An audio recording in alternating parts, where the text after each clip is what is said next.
And we do have a quorum present, so I will call this meeting of the Madison Plan Commission of February 13th, 2023 to order. First, we will hear from Jesse, our technical facilitator.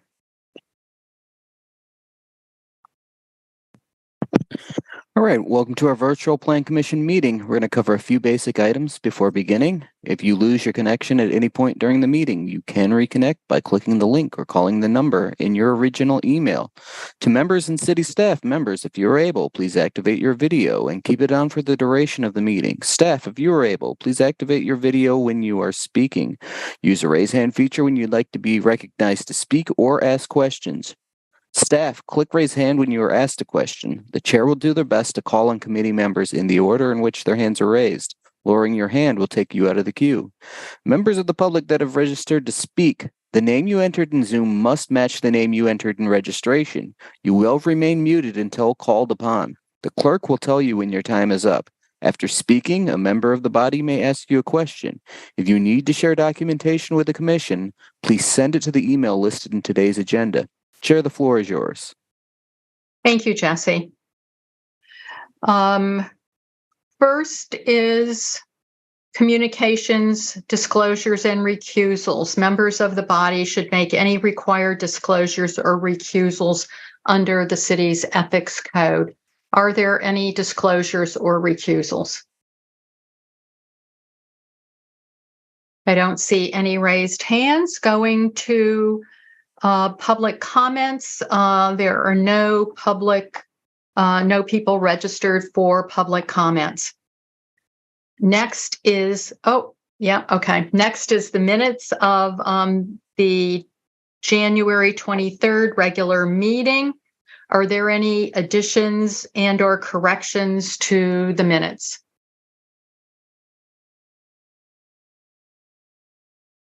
Seeing none, is there a motion to approve? Moved by Commissioner Solheim. Is there a second? Seconded by Commissioner Shepard. I will assume unanimous consent unless I see a raised hand to object. Seeing no raised hands, the motion passes unanimously. Upcoming meetings, we have a meeting scheduled for February 27th, March 13th, and March 27th. Next will be our consent agenda. I'll read the agenda items into the record. It is agenda item 2, 7, 8, and 9 are all scheduled for the consent agenda. And this is what we typically do. The consent agenda is addressed at the beginning of our meeting, and then people who are interested in those items can log off. And these will be our consent agenda items unless a member of the Plan Commission requests separation. Are there any requests by commissioners for separation of any of these items? Seeing no raised hands, I will read each of these then into the record. Agenda item 2, Legistar 75856, amending the Stoughton Road Revitalization Project Plan to add a note to the proposed land use classifications map to allow consideration of a specific land use proposal. Agenda item 7, Legistar 75244, approving the revised preliminary plat and final plat of Fox Knoll on land addressed as 10451 Old Sauk Road and 621 Pioneer Road, 9th Alder District. Agenda item 8, Legistar 75245, located at 1650 Pancratz Street, 12th Alder District, consideration of a conditional use in the Suburban Employment District for warehousing and storage to allow construction of an office, warehousing, and distribution facility for the South Central Library System. And finally, agenda item 9, Legistar 75401, adjacent to 2876 Sigel Cow Road, Town of Cottage Grove, consideration of a certified survey map within the city's extraterritorial jurisdiction to create one residential lot and one lot for farmland preservation. I will open the public hearing, having no registrants. I will close the public hearing. Is there a motion to approve the consent agenda? Moved by Commissioner Solheim. Is there a second? Seconded by Commissioner Shepherd. And I will assume unanimous consent unless I see a raised hand to object. Seeing no raised hands, the consent agenda passes unanimously. Moving on, we have 4 items, tax incremental finance district items. And I am going to ask the commissioners, do you wish to hear a brief presentation about these items? If you do, if you could raise your hand. Yes, I see one. So then we will go ahead and hear a brief presentation by staff member Dan Rolfe. Dan, you're on. Very good. Thank you, commissioners. I appreciate the opportunity. If you'd like, I have a brief PowerPoint that I can share with y'all, if that is amenable to the body. Yes, go ahead, please. Very good. Bear with me for one moment as I get my screen up and going.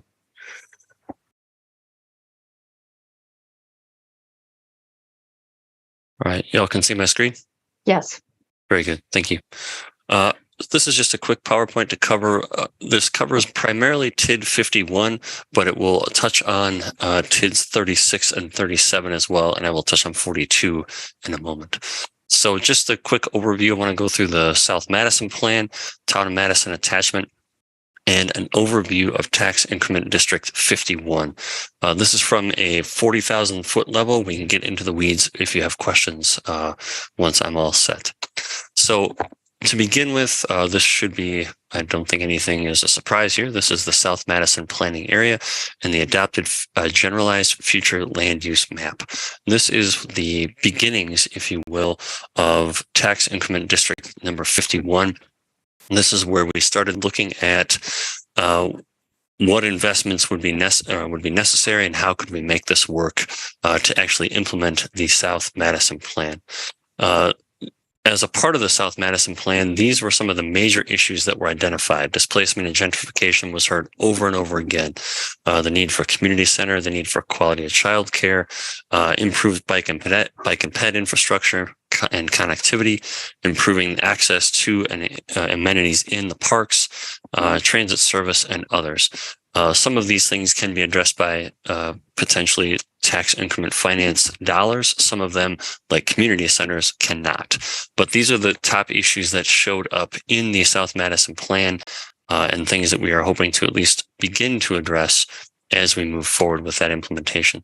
These were the guiding principles that were adopted as a part of the South Madison Plan. So again, anti-displacement and gentrification, community wealth building, and opportunities to thrive. So this is some of the foundation that sort of underlies the Tax Increment District 51.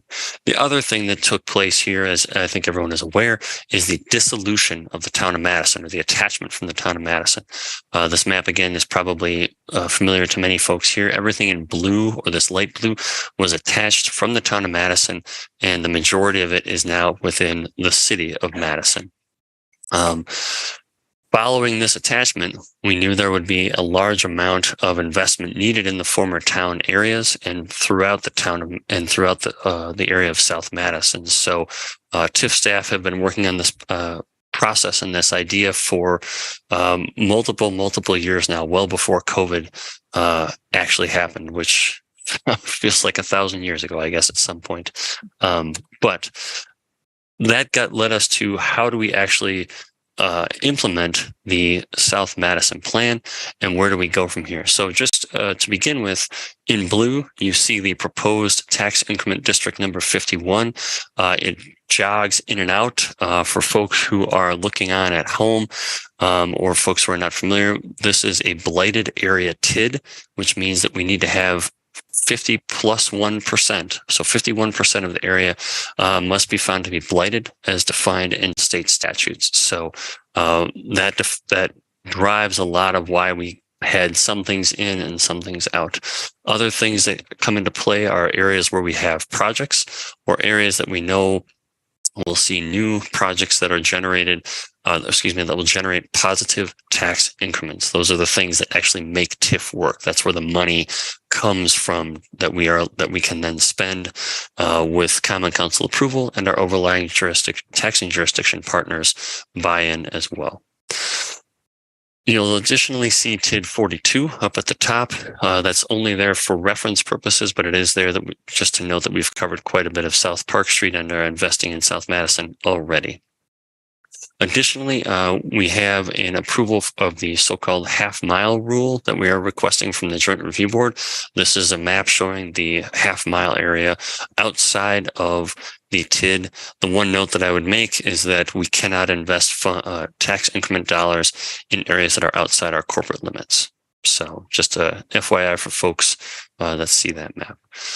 So the things that are in our project plan for TID 51, there are some big items here. So we have major investments into things like infrastructure such as John Nolan Drive, Rimrock Road, BRT stations, bike ped improvements, and improvements to, I think, every single park within both the district and within a half mile of the TID 51 area.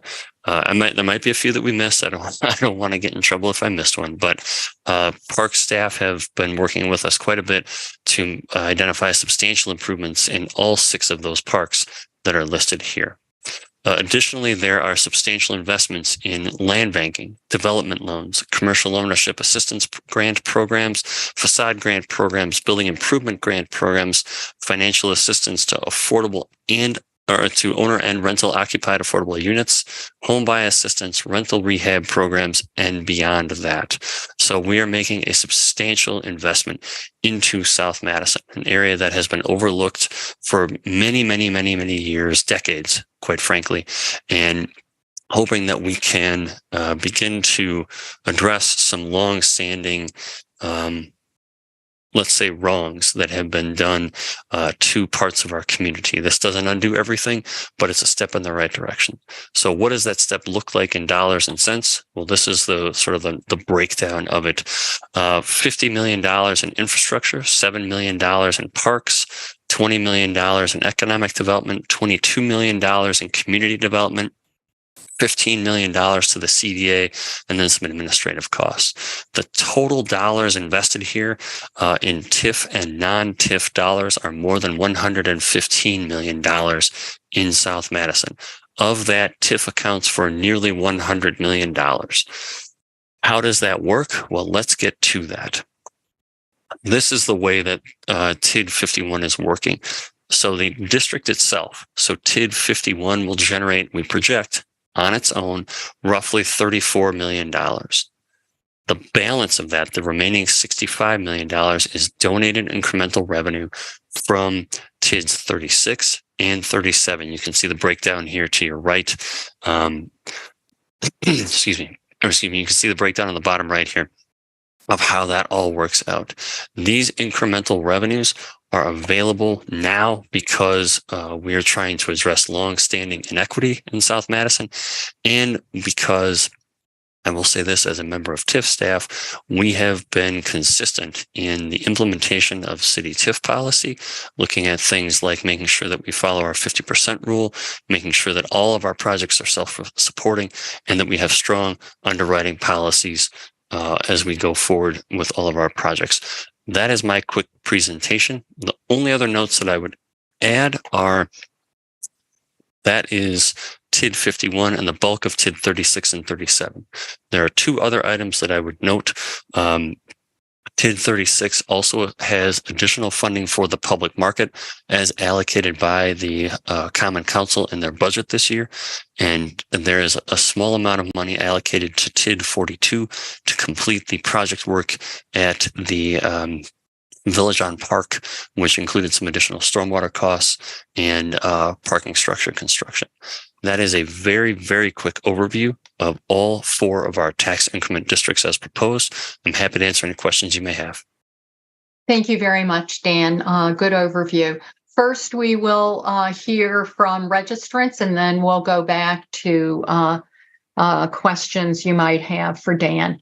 The first registrant is Linda Leonards, South Patterson, Madison, opposed and wishing to speak. Linda, you have 3 minutes.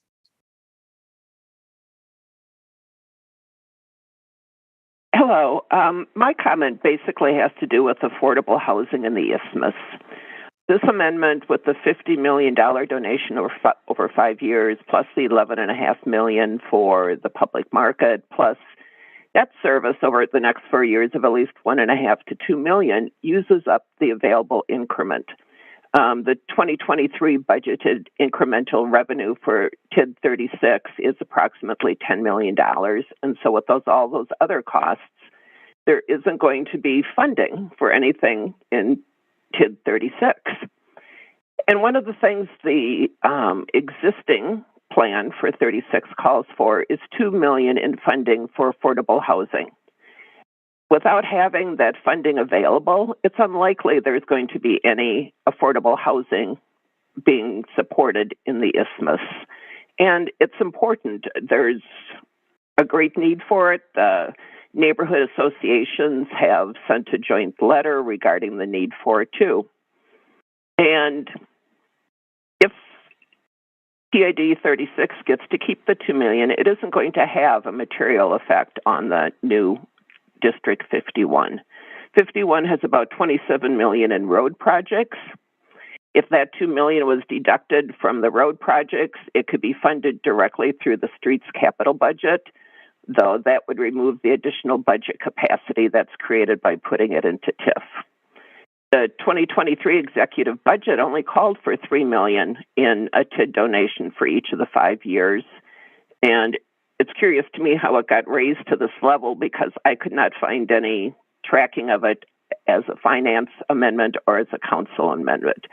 But I urge you to think about that TID 36 still has some needs, particularly the affordable housing, and consider that as you vote on this amendment. Thank you. Thank you, Linda. The next registrant is Vanessa McDowell, East Mifflin Street, Madison, in support, wishing to speak, representing the YWCA of Madison. Vanessa, you have 3 minutes. Thank you. Good evening, everyone. I wanted to just kind of give a real life example of why I'm in support of the TID District 51 proposal. We as YWCA Madison have recently just purchased our Empowerment Center, which is on 2040 South Park Street. We've purchased the entire building, which includes El Pastor, the restaurant, and 3 apartments above. And the goal is, to the point that I just heard the presentation about the South Madison plan, is to prevent some of this gentrification happening in South Madison. And so my goal as a CEO, being an African-American woman leading this organization, is to have Black and Brown ownership in South Madison. And so this would allow Lino, who owns El Pastor, to participate in a small cap TIF program that would allow him the down payment he needs to purchase his restaurant, which he's never owned that building in the 20 years that El Pastor has been in operation. And so this would be an amazing opportunity for collaboration within our community in organizations such as YWCA and with a restaurant next door for us to really sort of take back our community and continue to be staples in our community in South Madison. So please vote. I vote in support of this and ask that you would too. Thank you. Thank you, Vanessa. The next registrant is Rupa Staver, Dane Street, Madison, in support, wishing to speak. Rupa, you have 3 minutes.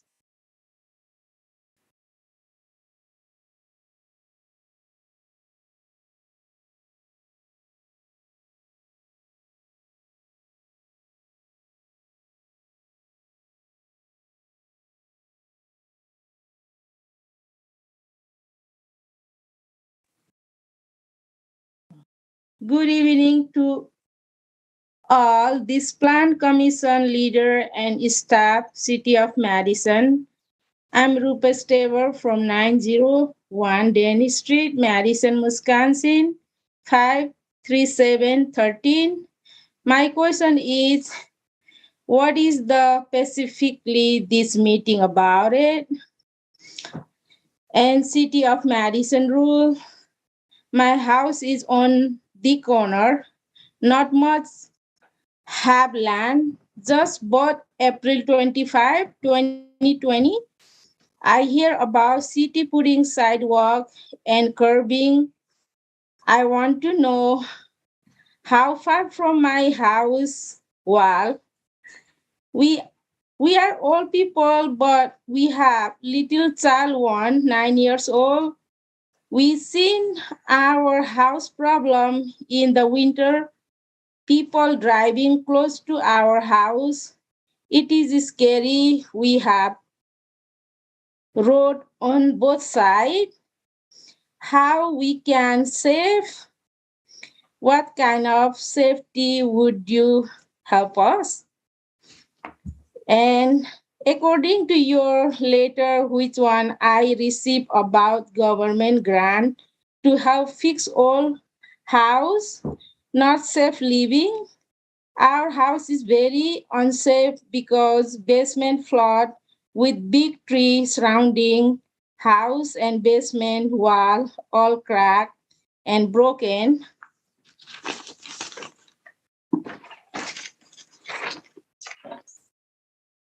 The basement support beam very danger condition because termite too.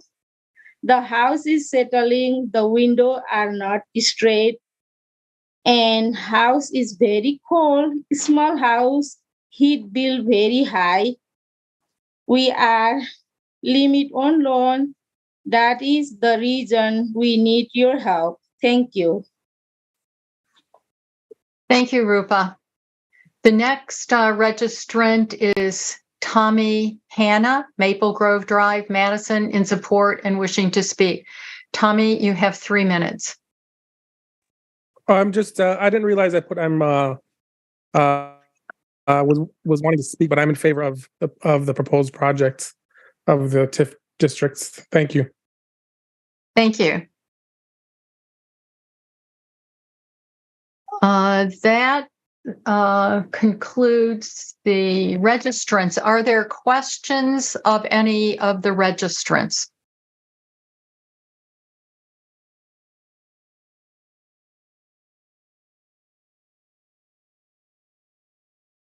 Are there questions of any of the registrants? Seeing none, I will close the public hearing. Are there questions of staff?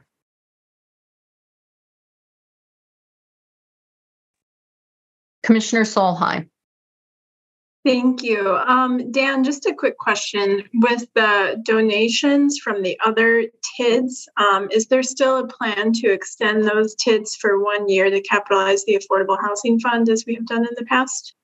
I believe that's the case, yes. Following their the proposed donations, they would then be open 1 additional year, as has been our practice, to fund the Affordable Housing Fund following these donations. Okay, thank you. That's all I have. Okay, thank you. Alder Heck. Thank you. Dan, I noticed in your one slide where you showed the scalloped area with the half-mile rule, and that included TID 42. Could donations be made to TID 42 using that procedure rather than a transfer to TID 42, for instance? Could something be funded within TID 42? We have made, I think I understand your question. So I'll try to answer it. If I don't get to it, please let me know. We have made previous donations to TID 42 from TID 39, Tax Increment District 39, which was the Southeast Industrial Area.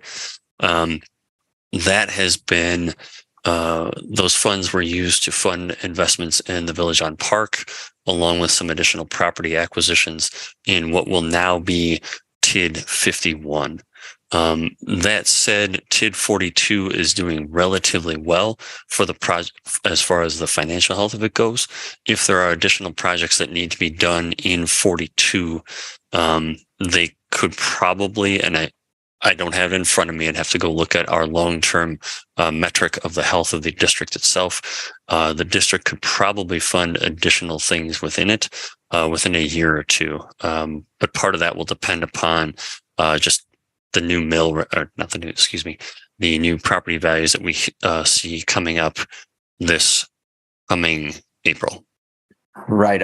That makes sense. Thanks. But I was kind of wondering if the fact that TID 42 was adjacent to 51, could it be considered within the half-mile area? Funds from TID 51, we would have to look at that because we are donating funds from other areas or from other districts into 51 and then donating those into 42.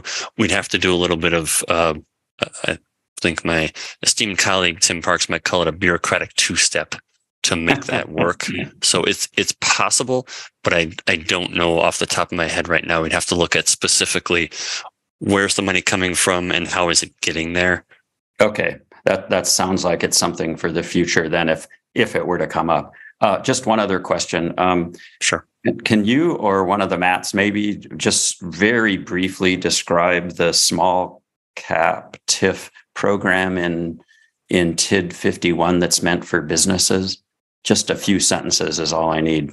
So I think Matt Mikolajewski is probably the gentleman who can address that.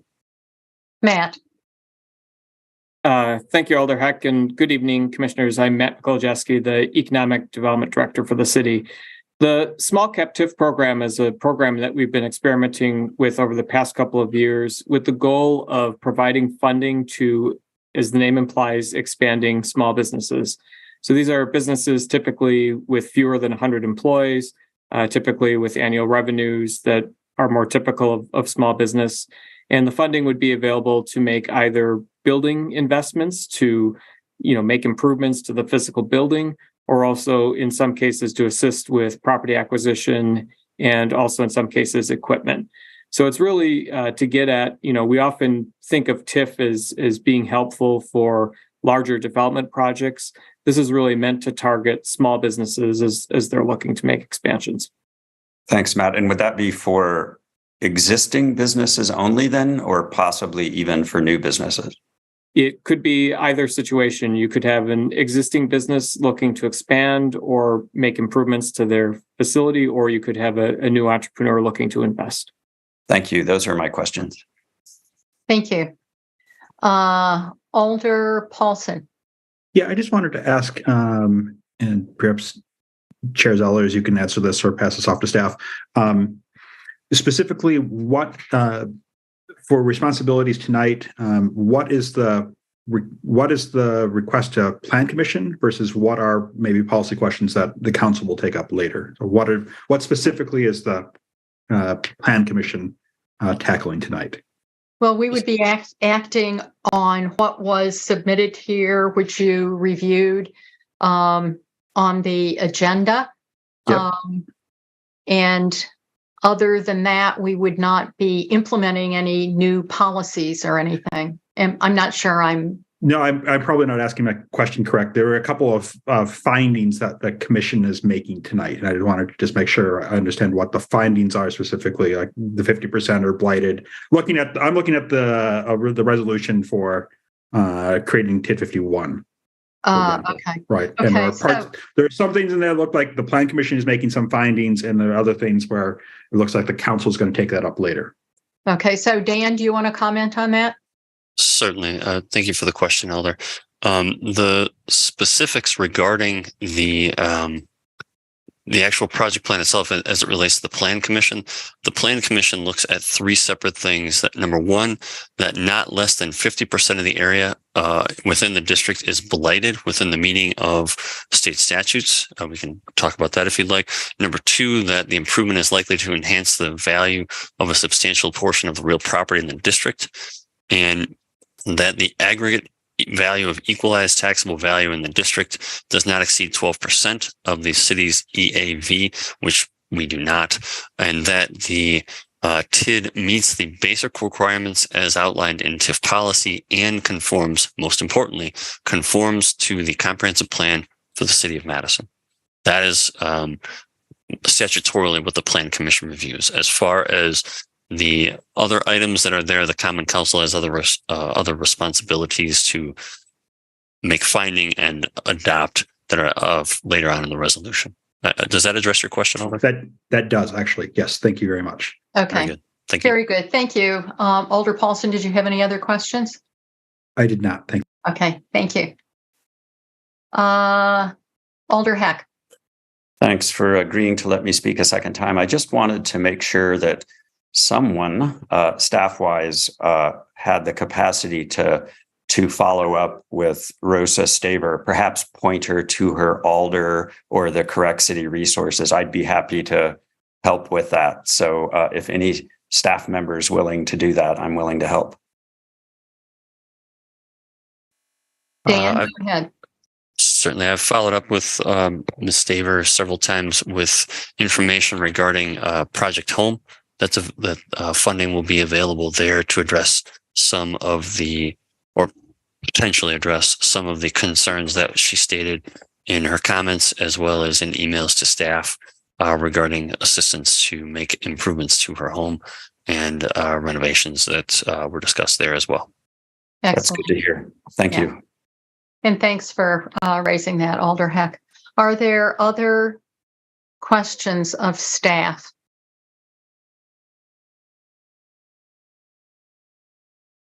Seeing no raised hands, we need motions then. Agenda item 3, approving the amendment to the project plan for Tax Incremental District 36.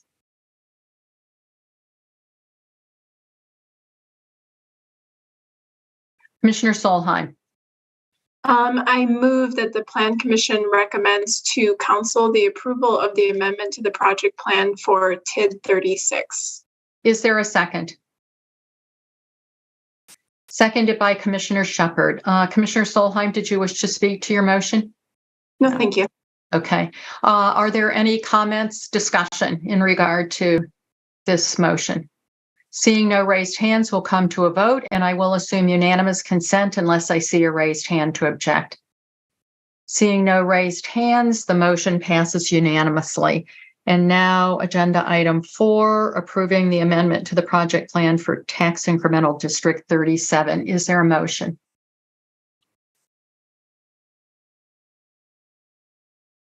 Commissioner Solheim.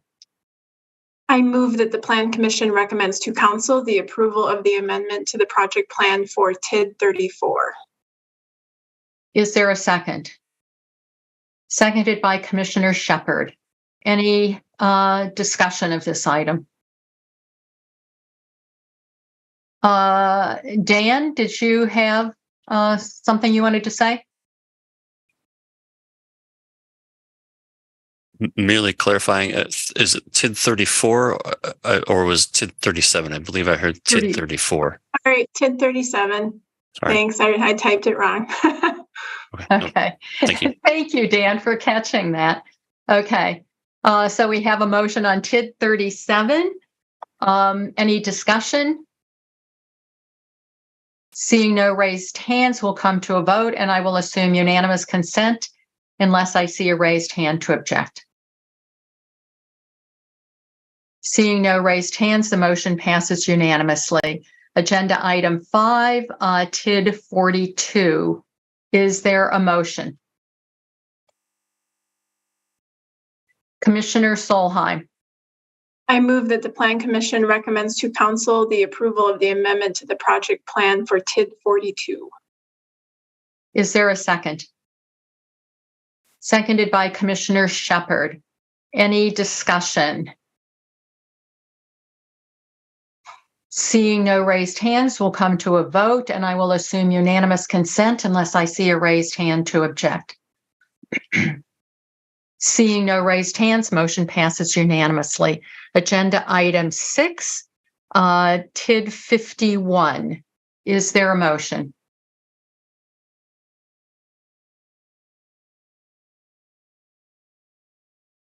Commissioner Solheim. I move that the Plan Commission recommends to Council the approval of the creation of the project plan for TID 51. Is there a second? Seconded by Commissioner Shepherd. Any discussion?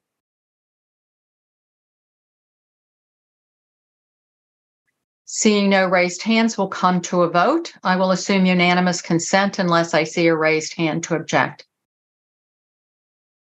Seeing no raised hands, the motion passes unanimously. And since we approved 7, 8, and 9 on the consent agenda, we are on to agenda item 10. Legistar 74885, amending supplemental regulations within section 28.151 MGO and definitions within section 28.211 of the Madison General Ordinances to update definitions of family. And first, we will hear from staff member Katie Bannon to give us an overview. Katie? Thanks, Chair Zellers. I'm going to share a PowerPoint presentation here.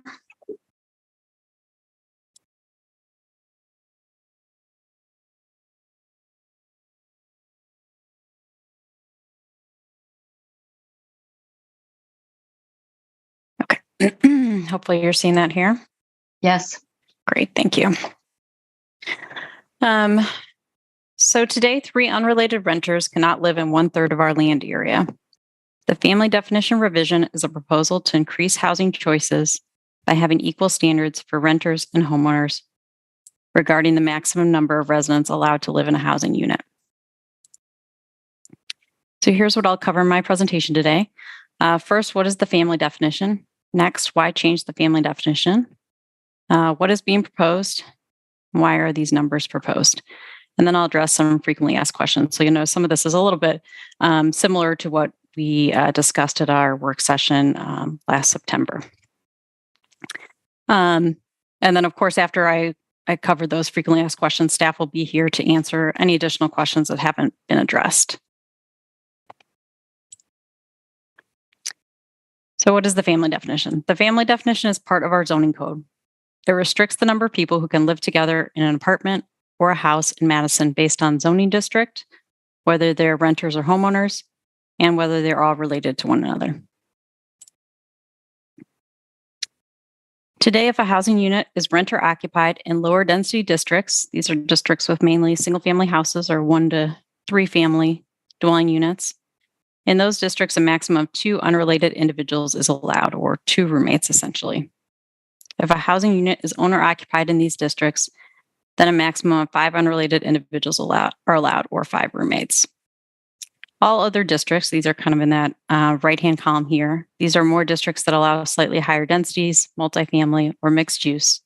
Then a maximum of 5 unrelated individuals is allowed, regardless of renter or owner status. This is what our zoning code uses to restrict what types of people and how many people can live together in housing in Madison. As you can see, renters are treated much differently, which we know is an equity issue, all at a time when rents are at a high.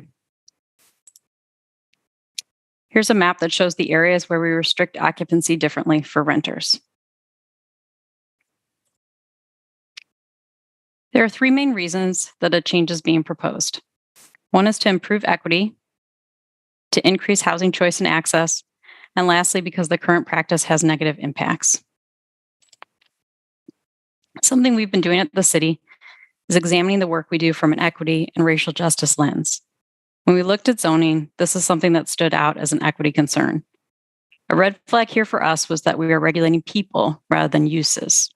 And in the middle of an affordability crisis, where we're looking at every tool in our toolbox, we aren't allowing 3 renters to live together in much of our city. The American Planning Association, in their Equity and Zoning Policy Guide, identifies the family definition as having disproportionate impacts on historically disadvantaged and vulnerable communities, and recommends making a change to allow a wider variety of households.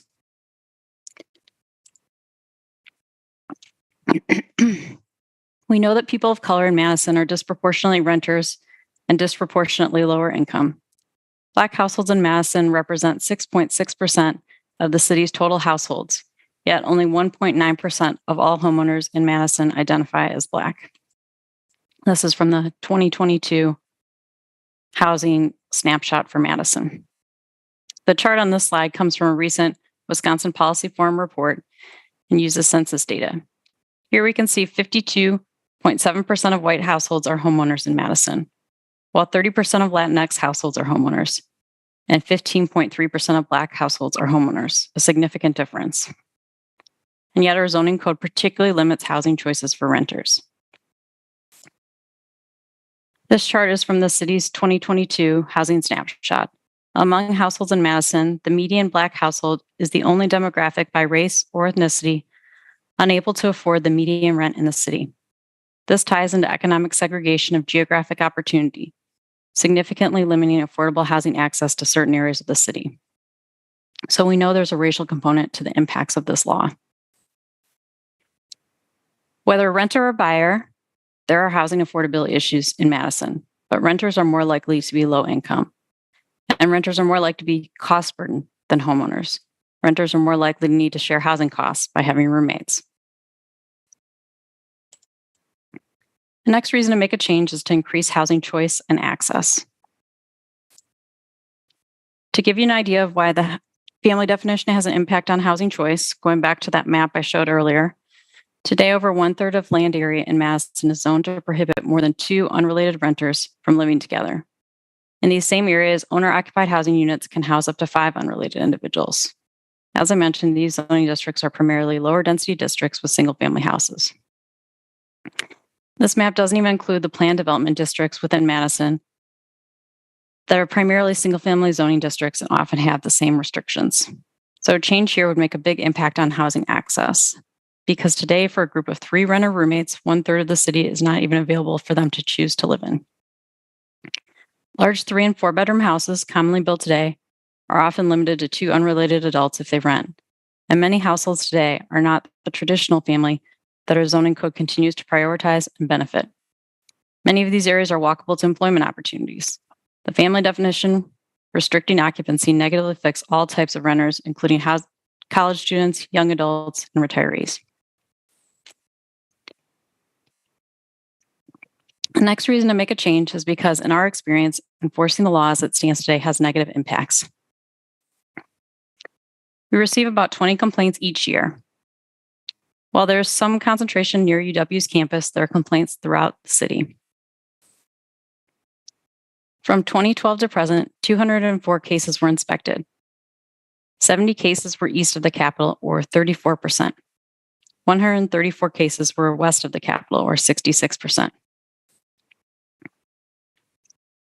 69% of the cases fall under the current more restrictive definition of family for renter occupancy, which allows the maximum of family of related plus 1 roomer or 2 unrelated. 33 or 16% of the cases fall under the family definition, which makes no distinction in regard to owner or renter occupancy. The remaining 31 cases, or 15% of total cases, fall into the planned development zoning district, where specific occupancy standards may be unique to each PD zone. 39 or 19% of the cases are in campus adjacent areas or in the UW near neighborhoods area. So Vilas, Greenbush, east and north sides of Regent, and the east end of Dudgeon Monroe. These are addresses which are in close proximity to UW. However, there have been student occupancy cases further from UW and non-student renter cases in the UW near neighborhoods as well. 9 of these cases relate to a single PD zone property. 7 cases pertain to a program inspection of dwellings in the PD zone Park Ridge and Park Edge neighborhood near Oliver Park. Of the 204 cases, 49 were found to be in violation, or about 24%. 30 properties had more than 1 case. Multiple cases accounted for 40% of total cases. And there's the breakdown here. Anecdotally, building staff can share that race or ethnicity of the household being complained about is sometimes shared by the complainant in phone calls. And complaints appear to be disproportionately about people of color, multi-generational households, and immigrant families. However, many complaints are also about white households and student households. What we have found is that some landlords use the occupancy limits to prevent renters from complaining about unsafe living conditions. Landlords know that if renters complain about living conditions, the renters can lose their housing. A building inspection staff member shared that her previous landlord used the fact they were over the occupancy limit to keep them from complaining about the conditions within their house, which were terrible. But she stayed because that was what they could afford at the time. Our housing inspection supervisor, who regularly deals with rental housing complaints, shared with me that this is common. Some complaints we receive are about UW students living together, and some are racially driven. In phone calls with complainants, we hear things like, "These people don't belong here. I don't think these people are related. This household looks different. They shouldn't be allowed to live here." And sometimes there's creepy behavior with these complaints. For a property owned by a young adult homeowner who lived with 4 roommates, we had a neighbor documenting every single license plate for anyone who parked their car and went into the house. He was keeping track of how often each boyfriend stayed overnight because he wanted them considered roomers. We received repeated complaints about this house, despite explaining that overnight guests are not considered roommates. A complainant last year reported a group of young women living together. We explained that we were having trouble reaching anyone at the house. The complainant shared that the residents are gone at their jobs every day. We asked if there was any particular issues we could address.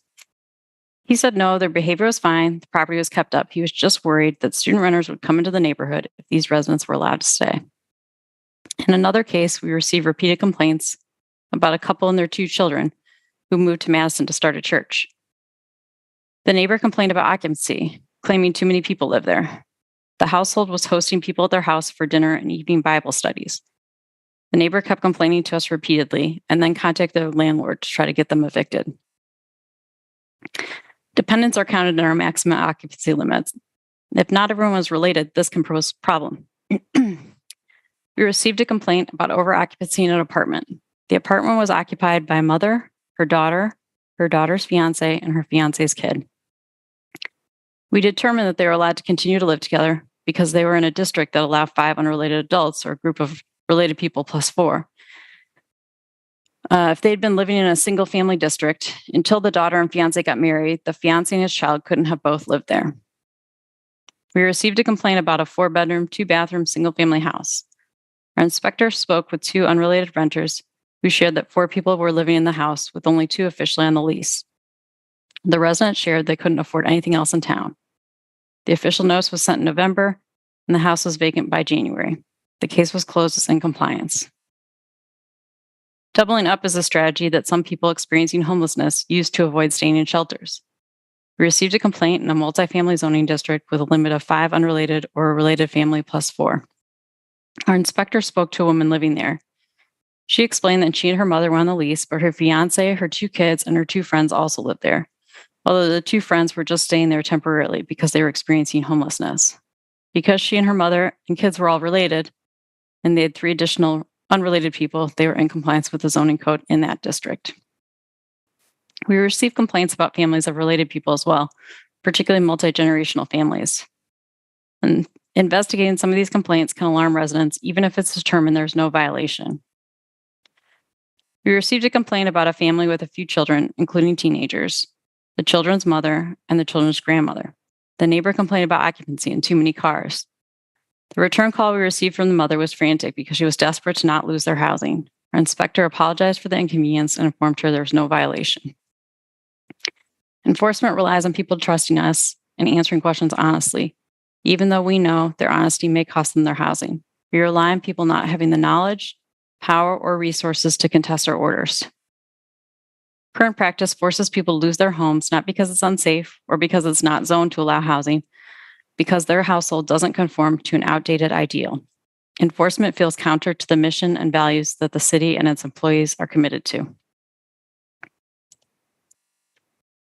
Another part of our code that ties into restrictions on renters is not allowing second kitchens for renters or when an owner has roommates, and therefore not allowing dependency living arrangements for renters and owners with roommates. Today, we have to carve out an exception to allow a person with a physical or mental disability to live in a temporary separate living area within a single-family house, or to permit a relative or paid attendant of a person with such a disability to live in a temporary separate living area within a single-family house. This allowance is specific to the person can only be done if the owner lives in the building and doesn't have any roommates. A second kitchen and separate living area have to be removed when the person with a disability leaves. For a long time, we didn't allow second kitchens for anyone, homeowners or renters, but the demand for basement bar areas drove an exception to allow second kitchens, but only for homeowners. We can address concerns about illegal additional dwelling units without having these renter and roommate related restrictions in the code, and it would remove barriers for people with disabilities. When we look at all these things, we think, is this what our zoning code should be doing? While some complaints we receive about occupancies are about quality of life issues like the number of cars, others aren't even about quality of life. The code forces someone out of their housing when there's no impact on other properties. To investigate these complaints, zoning staff has to dig into details of someone's personal life. Zoning inspectors are having to ask people to explain how they are related to each other, or the nature of relationships between adults. Are you married? Are you in a domestic partnership? And whose children are related to? Even if ultimately no violation is found, the household knows that someone in their neighborhood made a report about them. Who is watching me and why? In considering this law, we had to ask whether someone's ownership status should be a determinant of whether someone can live somewhere. So after identifying these concerns with the family definition today, staff presented to Plan Commission at the September work session and to some interested alders to gauge their interest and thoughts in making a change. So we took your feedback and spoke with other alders as well to get their feedback. Then staff did some research, reviewing what other cities are doing and our unique legal environment. Some details about the alternatives we considered, but were not selected, are in the staff report. After we looked at all those options, an option was selected to be proposed. We then met with alders to get feedback on the proposal and answer their questions. Staff met with all willing alders at small lunch and learn and one-on-one meetings that occurred through November and December of 2022. At the meeting, staff presented the proposal and answered questions. Several alders and the mayor offered to sponsor the legislation. The proposal was introduced by council on December 6, 2022. The proposals also received some local news coverage. 3 community meetings have been held. Staff will be presenting about the proposal at 2 additional community meetings at alders' requests. So moving on into what's proposed. The proposal would change the zoning code to allow the same number of people to live together, regardless of ownership status, for up to 5 unrelated adults.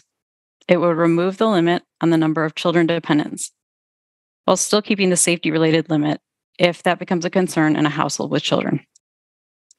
And it would allow dependency living arrangements and second kitchens, regardless of ownership status and having roommates.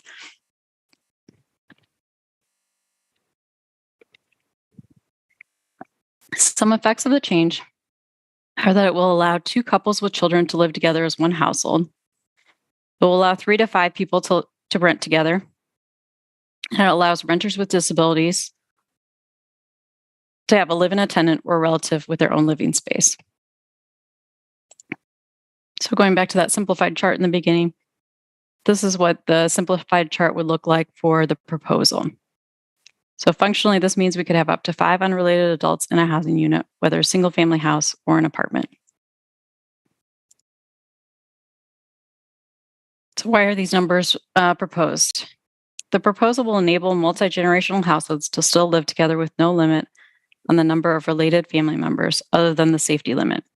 This is something we heard from the Plan Commission and alders, how especially important this is for immigrant families and because we received occupancy complaints about these households. Next, many zoning districts today allow up to 5 unrelated people in a household with no negative impacts based on number. We know 5 works. We've had some requests to get rid of these limitations entirely, like Minneapolis, or have a higher number, but based on our experience, we think 5 gets us to a reasonable and workable place. I'll share a few frequently asked questions we've received. One question I've heard is, are we putting residents in unsafe living conditions if we change this zoning regulation? The answer here is no. The family definition was an attempt to restrict renters in certain areas, not to protect residents from unsafe living conditions. We already have safety-driven occupancy limits, and those limits will remain. Those limits are a minimum of 150 square feet for the first occupant of a dwelling unit, and 100 square feet for each additional occupant. Space used as laundry, workshop, furnace room, bathroom, storage room, closets, and common halls do not count towards those minimum square footages per occupant.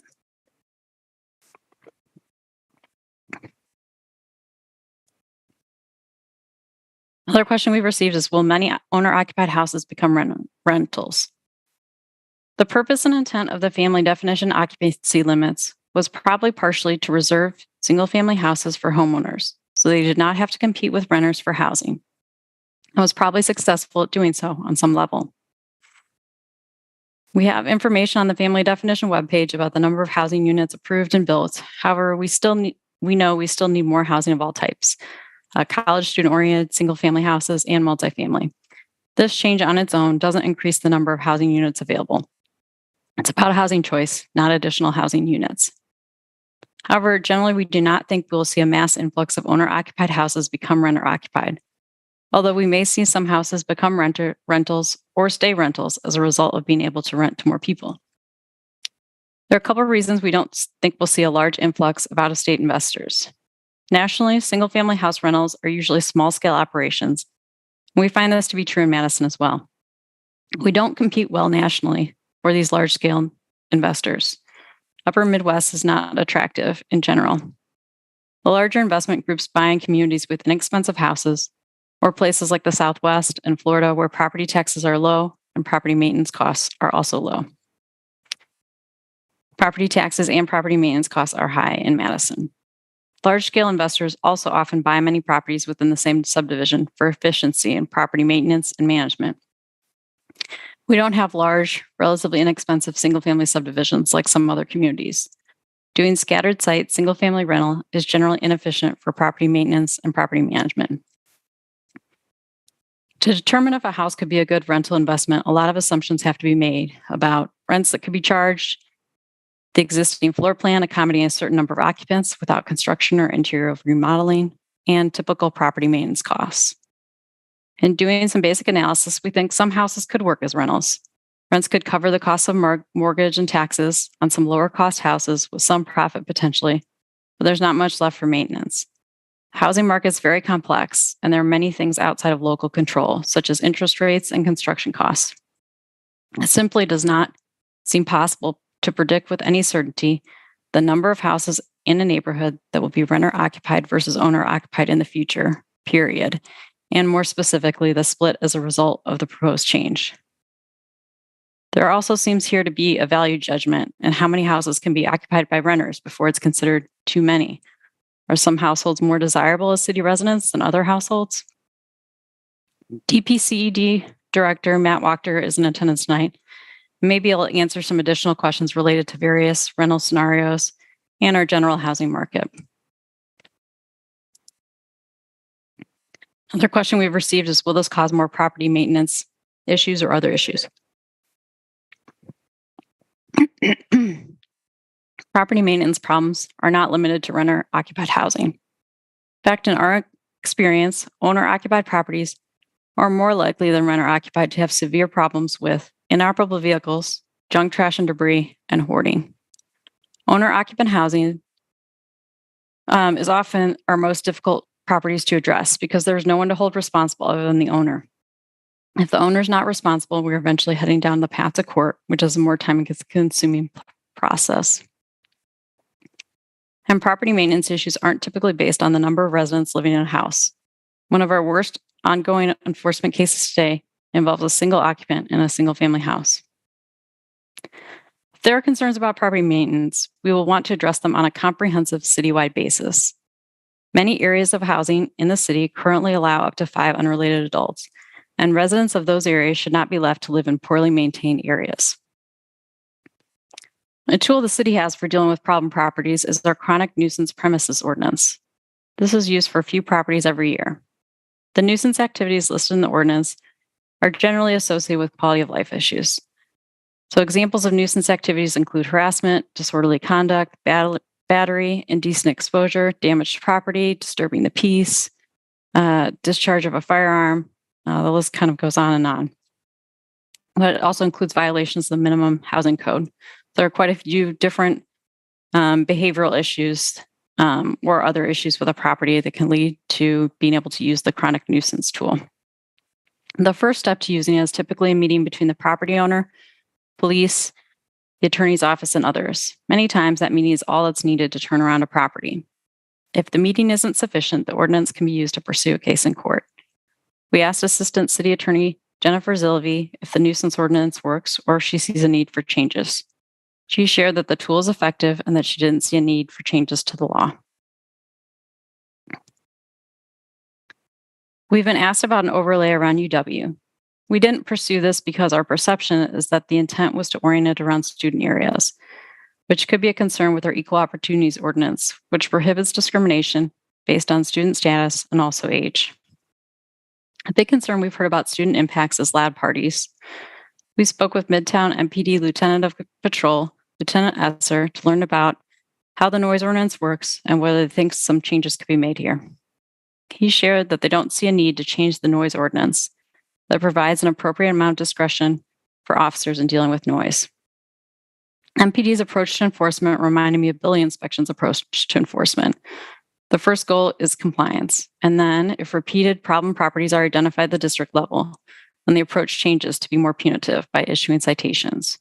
Lieutenant Esser shared that it can be challenging for neighbors to learn the results of their noise complaint because something like 90% of complaints are made anonymously. And we would expect that most would continue to be made anonymously. However, that means that a neighbor often doesn't receive a follow-up from an officer regarding the results of a complaint. I do think it's important to note that every time our population increases, more services and resources are required, MPD included. Not on a per capita basis, but just as a function of more people living in Madison.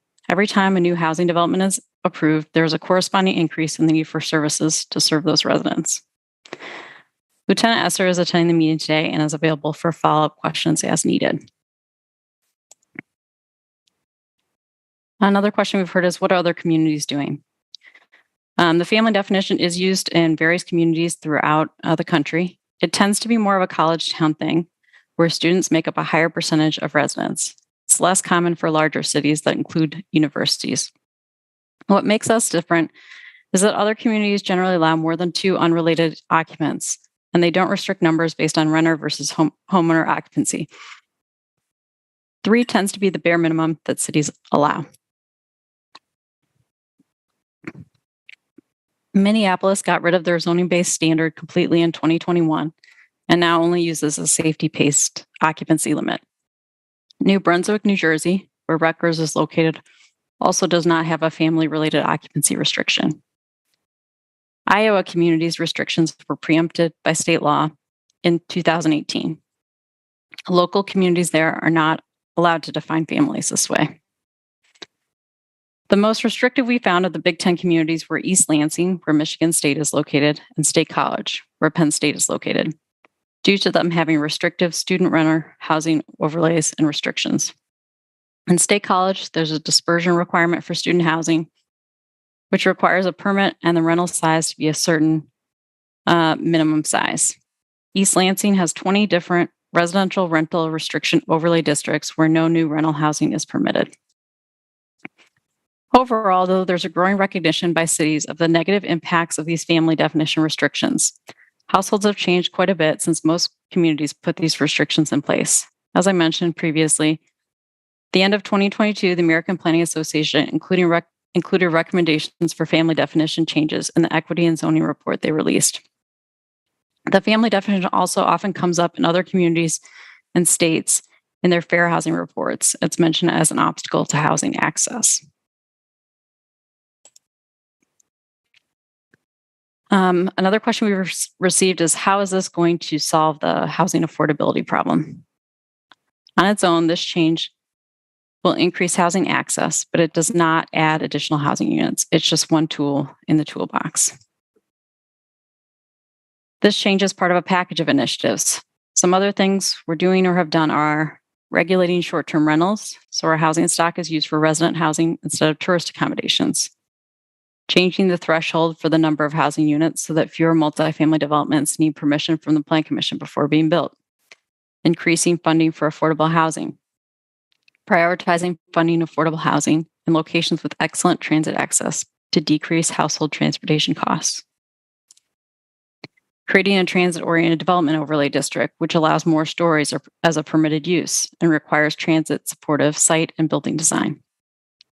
Allowing accessory dwelling units as a permitted use. Funding down payment assistance for home buyers and rehabilitation assistance for homeowners. And there's proposed legislation now to add a downtown affordable housing zoning incentive. So to conclude, enforcing the family definition today is a lot like using a sledgehammer. We're excluding people based on unfair assumptions about renters. Instead, we think we should deal with actual issues with residents if they occur, more like using tweezers. That this is the best way to deal with impacts instead of discriminating based on ownership status. We think that this proposal before you today addresses concerns about equity, increases housing choices, alleviates negative impacts of the current rule, and responds to the feedback we received from the Plan Commission, alders, and others. Thank you, and we're here to answer any questions you may have. Thank you, Katie. Before we get to questions of staff, we'll hear from our registrants. The first registrant is Kyle Von Drood. I'm not pronouncing that correctly, probably, from West Wingra Drive, Madison, in support, wishing to speak, representing the road home, Dane County. Kyle, you have 3 minutes. Alder Heck? Sorry to interrupt, but I wanted to kind of get a point of order straight.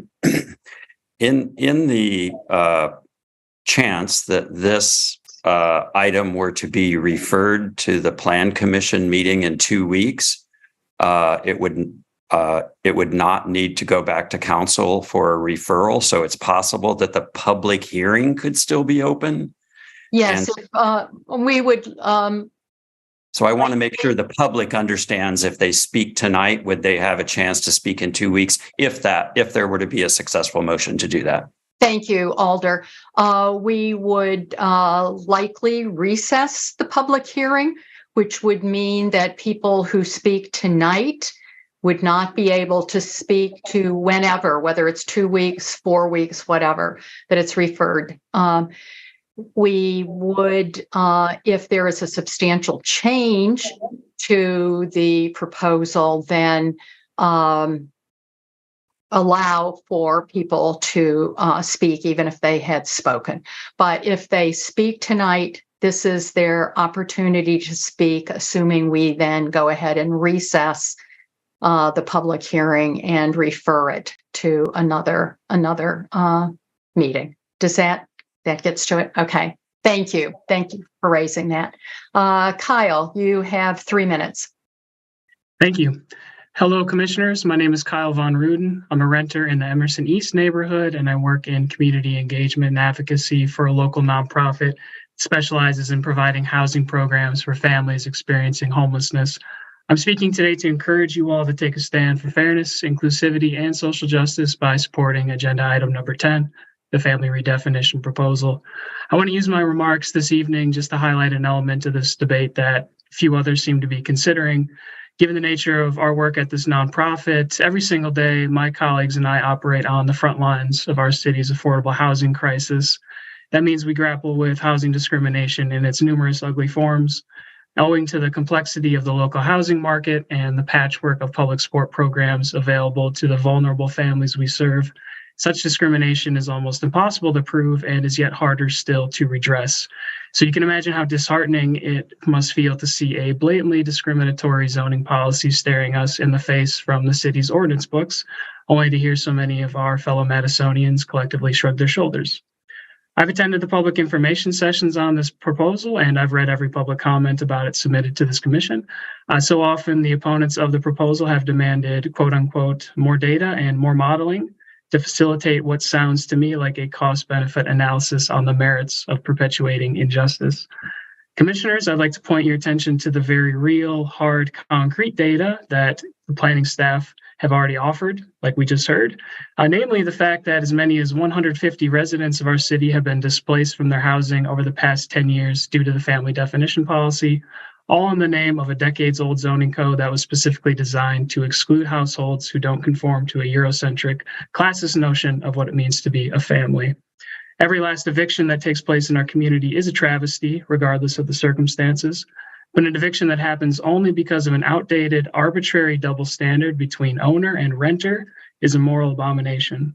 So commissioners, please ask yourselves, how many evictions are you willing to allow each year to uphold discrimination? How many additional nights in an emergency shelter or a Walmart parking lot or in an abandoned building are acceptable in the name of perpetuating an unfair policy? So yes, in fact, we do have the data and we know the impacts. I just hope you all as plan commissioners will act accordingly. So please support agenda item 10 and please do it tonight. Thank you for your time. Thank you, Kyle. The next registrant is William Oshowitz, East Gorham Street, Madison, in support, wishing to speak. Representing Madison is for people. William, you have 3 minutes. Hello, Alders. Can you hear me? Or commissioners, can you hear me? Yes. Thank you for giving me the opportunity to speak. I want to agree with a lot of the points that Kyle makes. This ordinance is just on its face purely discriminatory. People have been asking for more time, but there's no amount of time that is going to make this racist, classist ordinance any better. Right now, there are people living in Madison who are living in violation of this ordinance. If their neighbor complains and they are honest with the zoning enforcement staff, they are at risk of losing their homes. There's no amount of studies or cost-benefit analysis that is going to make that a net positive for the city. Katie talked about this in her presentation, but so many of the issues that have come up in public comment and during the meetings are related to noise or parking or other quality of life issues. And the city feels like they have the tools to address those quality of life issues. This ordinance is so far removed from quality of life, from noise, from parking, from public safety, that it does not make any sense to even do a cost-benefit analysis. I would ask that you not give in to calls to delay or for more studies, but instead, please refer this to the Common Council and get this ordinance off our books immediately. Thank you. Thank you, Will. The next registrant is Douglas Carlson, Oakland Avenue, Madison, opposed and wishing to speak. Douglas, you have 3 minutes. Thank you, Chair. Thank you, Commissioners. I appreciate your time this evening. I should note that I'm also the president of the Vilas Neighborhood Association. The comments this evening are my own, not those of the Vilas Neighborhood Association. I've lived on Oakland Avenue for about 23 years. It's a very modest home, 3-bedroom, 1,500 square feet, 3,600 square foot lot. It's a high density, largely single family neighborhood. It's about halfway between Grant Street and Regent Street, about 2 blocks in from Mickey's Dairy Bar. Roughly one half of the homes in this neighborhood are rentals and one half are single family, are owner occupied, pardon me. And on my block of 6 homes, 3 of them are owner occupied and 3 of those are rentals. It's a nice mix. It's a great location. I walk to work on Regent Street. My wife bikes to work. My son walks to West High School and walks to work at Trader Joe's. City staff claims that very few owner-occupied housing will change to rentals as part of this. However, I've seen no quantitative analysis. Therefore, I ran the numbers on my house. I will spare you the numbers, but I ran the calculation, and it's worth about 15% more at a rental value than it is as an owner-occupied house. And I've had a real estate consultant verify that my numbers are good, if not conservative. What does that mean? Would I, enough to get me to move tomorrow? No. But enough that when I sell this home, it would likely be purchased by a landlord? Yes. And the fact that a young couple like my wife and I were 23 years ago when we bought this house could not be able to outbid a landlord for this house, it's heartbreaking, and it would change the neighborhood forever. finally, to reiterate, an earlier comment, this is not a unique situation. This is very typical of many of the homes in this neighborhood. There are dozens others like it in Vilas. There are hundreds like it around campus. Therefore, I think that my situation would be replicated many times. Therefore, I encourage the Plan Commission to either pause the decision on this until June, so some additional quantitative analysis can be run. I've seen very few numbers and a lot of opinion, or simply adopt an overlay district that would limit to 2 or 3 unrelated in the near campus area to help protect the remaining owner-occupied homes in this area. Thank you for your time. Thank you, Doug. The next registrant is Taylor Kokonos, Bussey Street, Madison, in support, wishing to speak. Taylor, you have 3 minutes. Hey, everybody on the Plan Commission. Thanks for giving me the opportunity to speak in support of this proposal. So a lot of the rhetoric surrounding this issue, both online and in some of the public comments that have been made prior to this, has been surrounding the concept that this will allow students to outprice either existing homeowners or existing renters by driving up the demand for student rental housing. Here's the fallacy in my mind with this argument.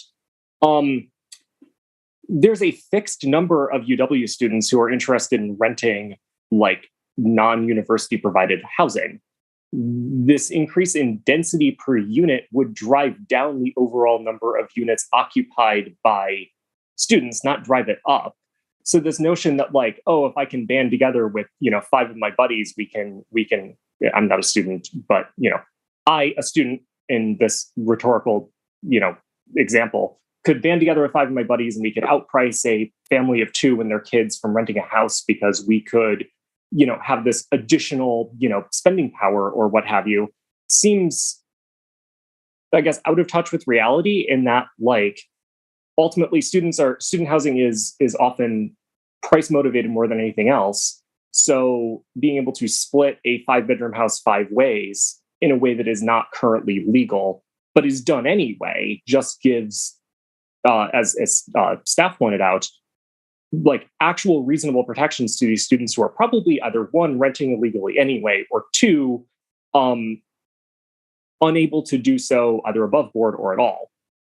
So I'm emphatically in support of this for the equity reasons that have been brought up by others and by staff, as well as because I think the argument against this, that it either pushes out existing homeowners by making their houses marginally more rentable or drives up rental demand, seems to miss the point that like more available housing will not induce demand for enrollment at UW.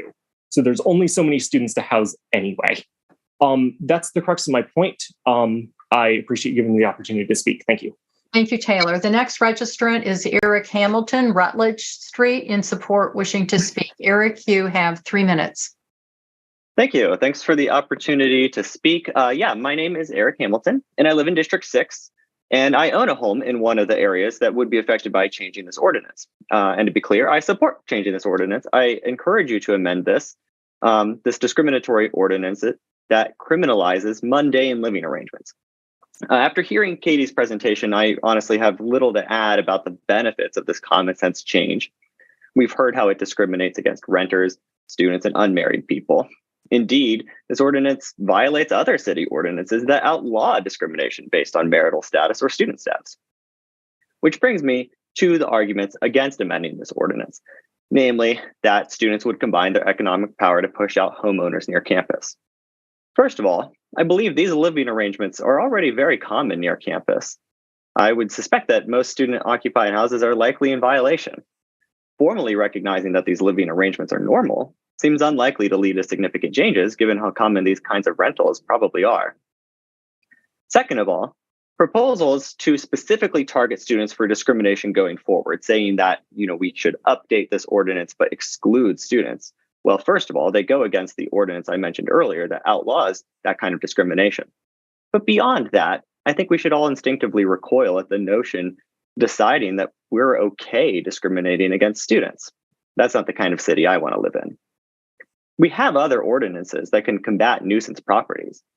If we need to make those provisions stronger, let's have that debate.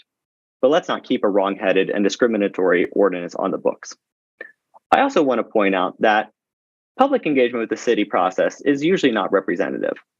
This is a majority renter city, so consider what is likely the majority opinion, that it is wrong to criminalize mundane living arrangements for renters, but not for homeowners. Finally, I know there is pressure to delay this change in search of some perfect amount of information that I suspect will not satisfy opponents of this change. This is a common tactic to push off unwanted changes to laws until political winds shift in one way or another. I encourage you to look through this smokescreen and support these common sense changes today, not sometime in the future. Please amend this outdated, discriminatory, and invasive policy and refer it for amendment to the City Council. Thank you. Thank you, Eric. Our next registrant is Rick Mackey, Stockridge Trail, Madison, opposed, wishing to speak. Rick, you have 3 minutes. Yeah, hi, Rick Mackey here. I'm a lifelong resident of Madison. I've been a realtor for over 30 years in Madison, and I currently own over 400 units of apartments in Madison. I've been there, done there with this. The sponsor has no past in real estate. He doesn't own apartment buildings. He's never really even had a tenant. But here's how this thing's going to go. I already know how it's going to go. Number one, I own a house right now over by Edgewood High School and Dudgeon School, right off Monroe Street, single family house, all owner occupied on the whole street. The minute this gets approved, I wrestled at Wisconsin. My son's a current wrestler. I'm going to move in 5 19-year-old UW wrestlers into this house. The next door neighbor is a widow, 75 years old. The next door, on the other side, is a retired professor. Across the street is a young couple with 3 kids under 10. So that's what I'm going to do with that house. And that's going to be a problem. That's going to be a big problem because the city's saying we have this nuisance provision and that's all this and that. But guess what? When there's a football game on a Saturday and the neighbor calls the police, cops might show in 9 hours, probably won't show at all. So when the half barrels are out on the front lawn, there's 6 cars parking on the grass, and you got 9-hour wait to get the police out there, that ain't going to be funny. Number 2, I own a house in Tacoma. I own a single family in Tacoma on the near west side. I told the tenant, who's a doctor, a Middle Eastern doctor, and his wife, and they have 3 kids. I said, hey, look, they're trying to change this zoning thing. You can have a family of 6, and you can rent out to 4 unrelateds. So we can actually pack 10 people in that house. I don't know how you're going to park them because you only have a 1-car garage, but I don't know. That's what the city's saying. 10 unrelateds. And you can make some money. You can make some money. Move them in on month-to-month basis and go for it. Number 3, guys like me are going to come in and buy these properties in residential neighborhoods. They're going to move to Florida and then be an absentee landlord. 62% of non-owner occupied real estate Rick, goes. that concludes your available time. Thank you. Yeah, okay.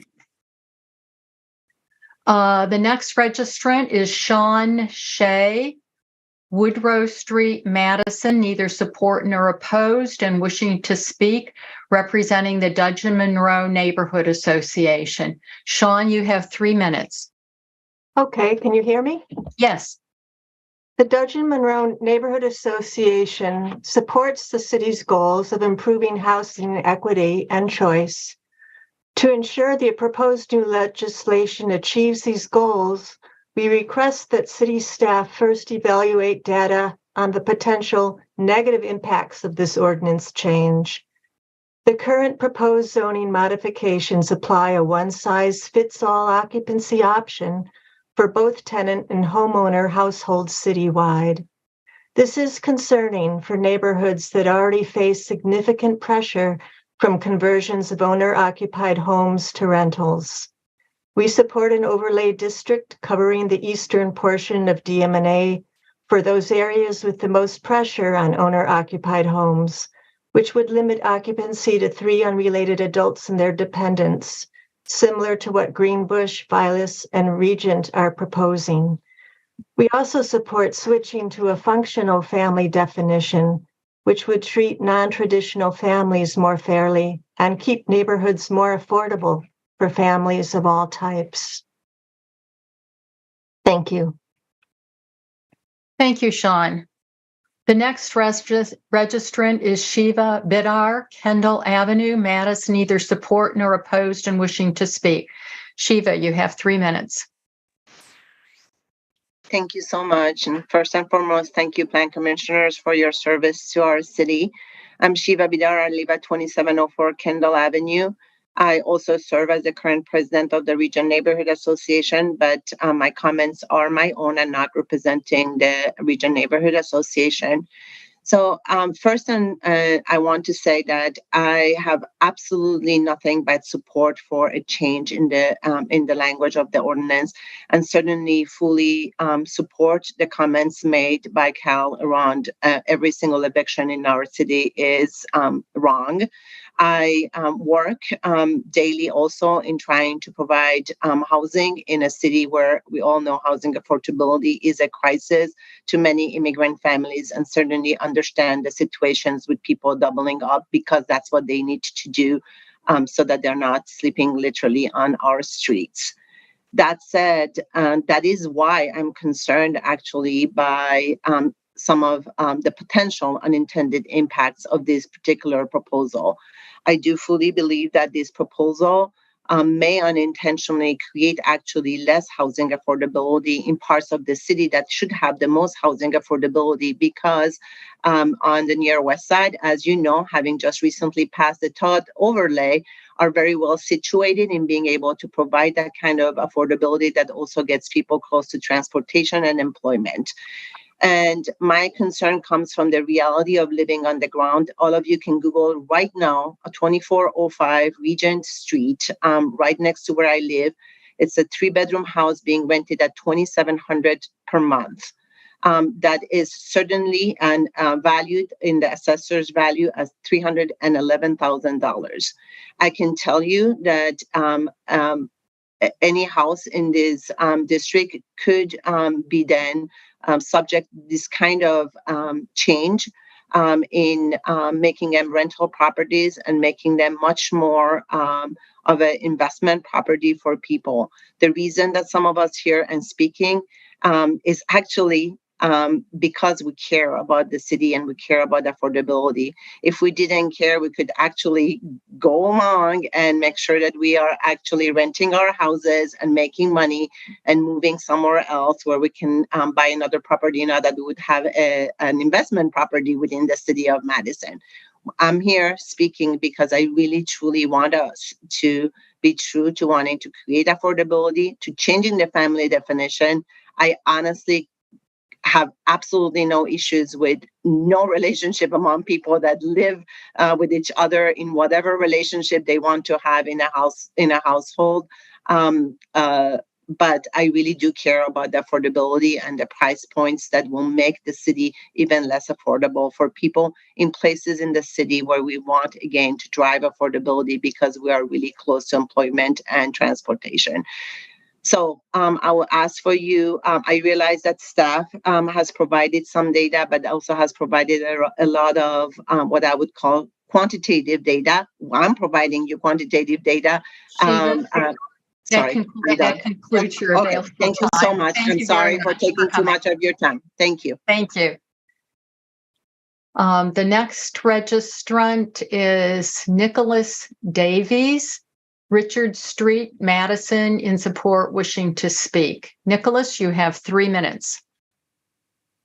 Thank you. My name is Nick, he, him, his. I've lived with other adults before. Lots of my friends have at some point. It's a completely normal thing to do. It often goes unreported if the neighbors either don't know about this ordinance, don't care, or don't harbor some other resentment towards you. So it never occurred to us that the city would have a say in which 3 adults can live together and which 3 cannot. This ordinance recognizes only nuclear family and discriminates against extended family, bound family, and co-housing.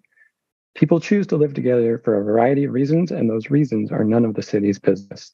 The legality of your household should not depend upon a genetic test or a forced marriage. I haven't heard anyone making a case in favor of the theocratic patriarchal family definition itself. It seems like no one will miss it. What some believe they'll miss is the procedural cudgel that they can use to swat their neighbors. But there are only about 20 complaints per year, and most of those are found to not be actual violations, just a waste of staff time and a stress on those who got reported. So only a handful of households actually get split up, but I feel for the city staff because it hurts to have to needlessly split up a household based on these arbitrary criteria, especially when they know the complaint was racially motivated. Others believe that the current ordinance acts as a magical force field without which their neighborhood would be invaded. But a house that is built for 5 can already have 5 people living in it today. That same house can even be rented out to 5 people today.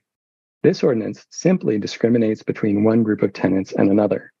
If a homeowner has a reason to move out and rent out their house, they can already do so today, and they will have little trouble finding tenants.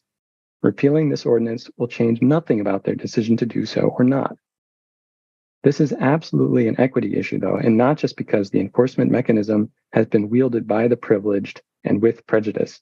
Co-housing is a way to save up for future home ownership, and targeting it preserves the same racial divisions drawn on the 1930s redlining map. As Kyle said, co-housing can also be a last step before true homelessness or a first step out of it. And those with the least means to put towards housing have the most reason to live together and split their housing costs. You all normally hear about preserving neighborhood character in terms of built structures, but now we're told it extends to the very people who live there. Discrimination, whether based on age, education level, or income level, is not equitable. I urge you to recommend passage of this as is and without delay. Those who have wielded this wielded this ordinance against their neighbors are not owed a replacement for it. Raising the occupancy limit from 2 to 3 for second-class residents would leave the unjust 2-class system in place. And also, I don't want to see repealing a citywide ordinance become entangled with an effort to impose usage restrictions on certain other people's properties, effectively rezoning them. Rezoning other people's properties is a whole other process. However, if this issue ends up being an open mic for rezoning requests, for example, if you end up taking a request by a Dudgeon Monroe resident about how to rezone properties in Dudgeon Monroe, then I, as an Eastmoreland resident, deserve to be Thank you, equally heard. Nicholas. That concludes your available time.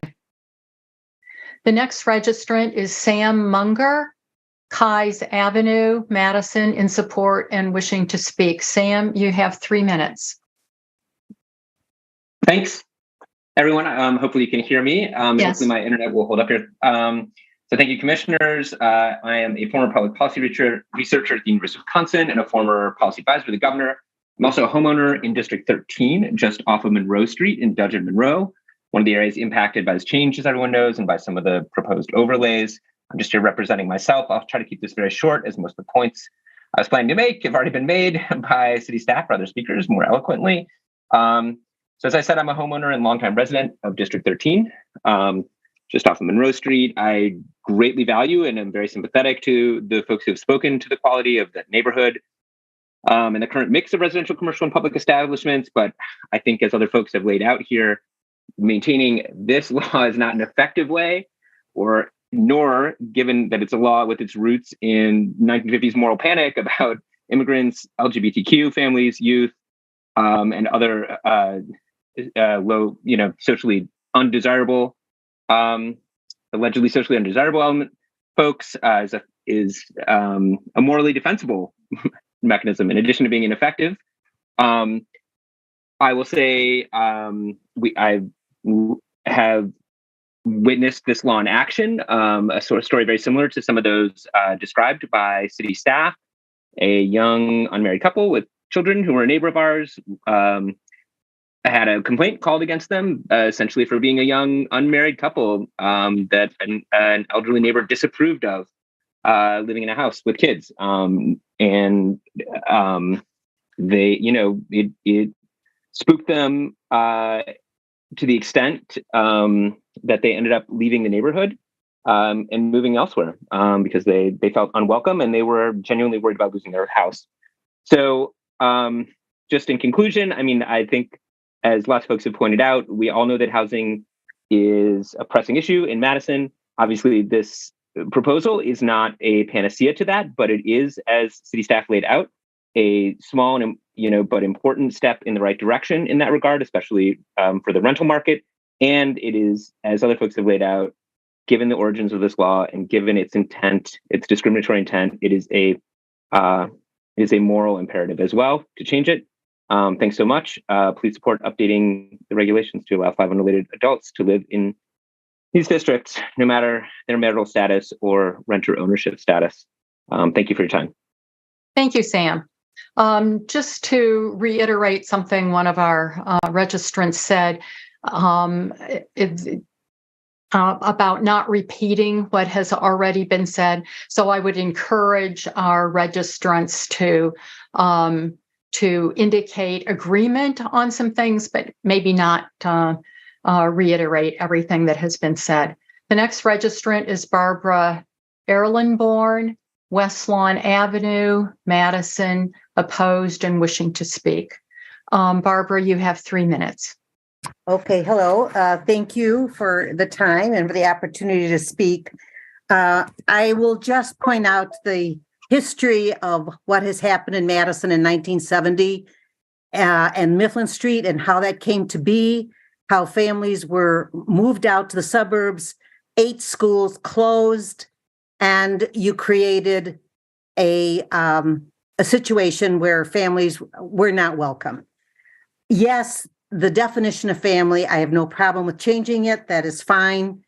I would just like to read what former Mayor Paul Soglin had to say about the proposal. The City Council is considering a definition of family, that it be 5 unrelated people, presently 2. The goal is admirable, that a wider variety of families will be able to rent by combining incomes. An example, an adult with 1 child, another adult with 2 children. The problem is if they are a low-income family, there is no way they can afford the rent that 4 or even 5 unrelated adults can bring to the marketplace. I think we heard Rick Mackey address that issue.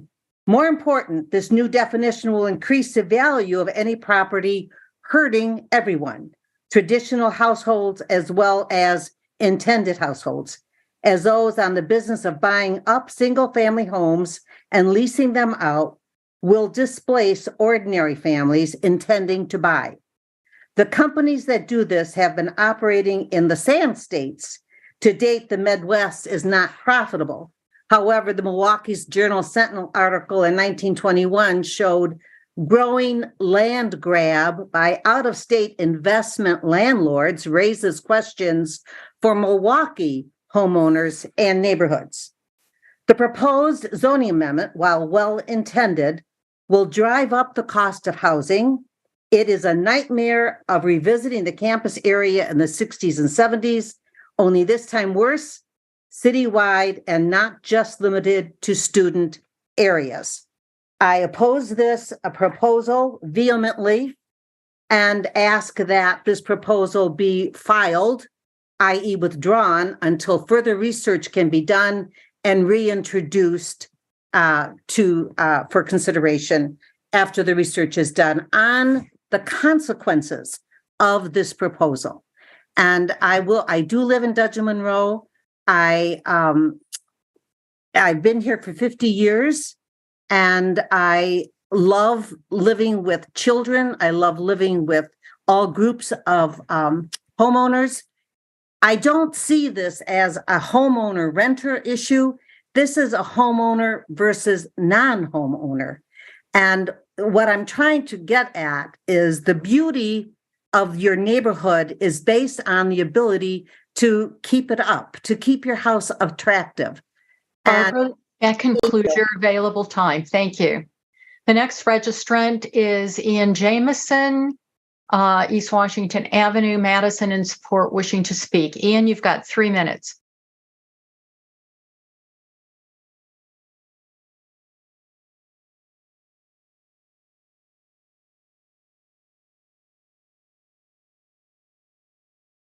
Jesse? Yep, I'm muted. Sorry. Chair, there's no person in attendance by that name.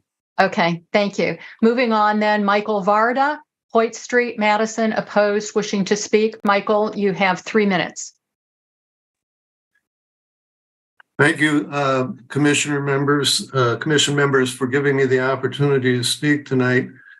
I live at 1724 Hoyt Street, just 2 blocks west of the stadium in the Regent Neighborhood Association area. And I endorse the comments made by Richard Mackey, Ms. Erlenborn, and the Dutch and Monroe representative as to the concerns and the need to examine further the consequences of making this change. I feel the staff analysis has been very static, looking at, well, we make the change and these opportunities for additional renters to or people to rent elsewhere in the city are open, but it does not look at the whole housing market as a dynamic situation. What kind of behaviors will actually be induced on the part of landlords who play in this sandbox of real estate and housing rentals in this area?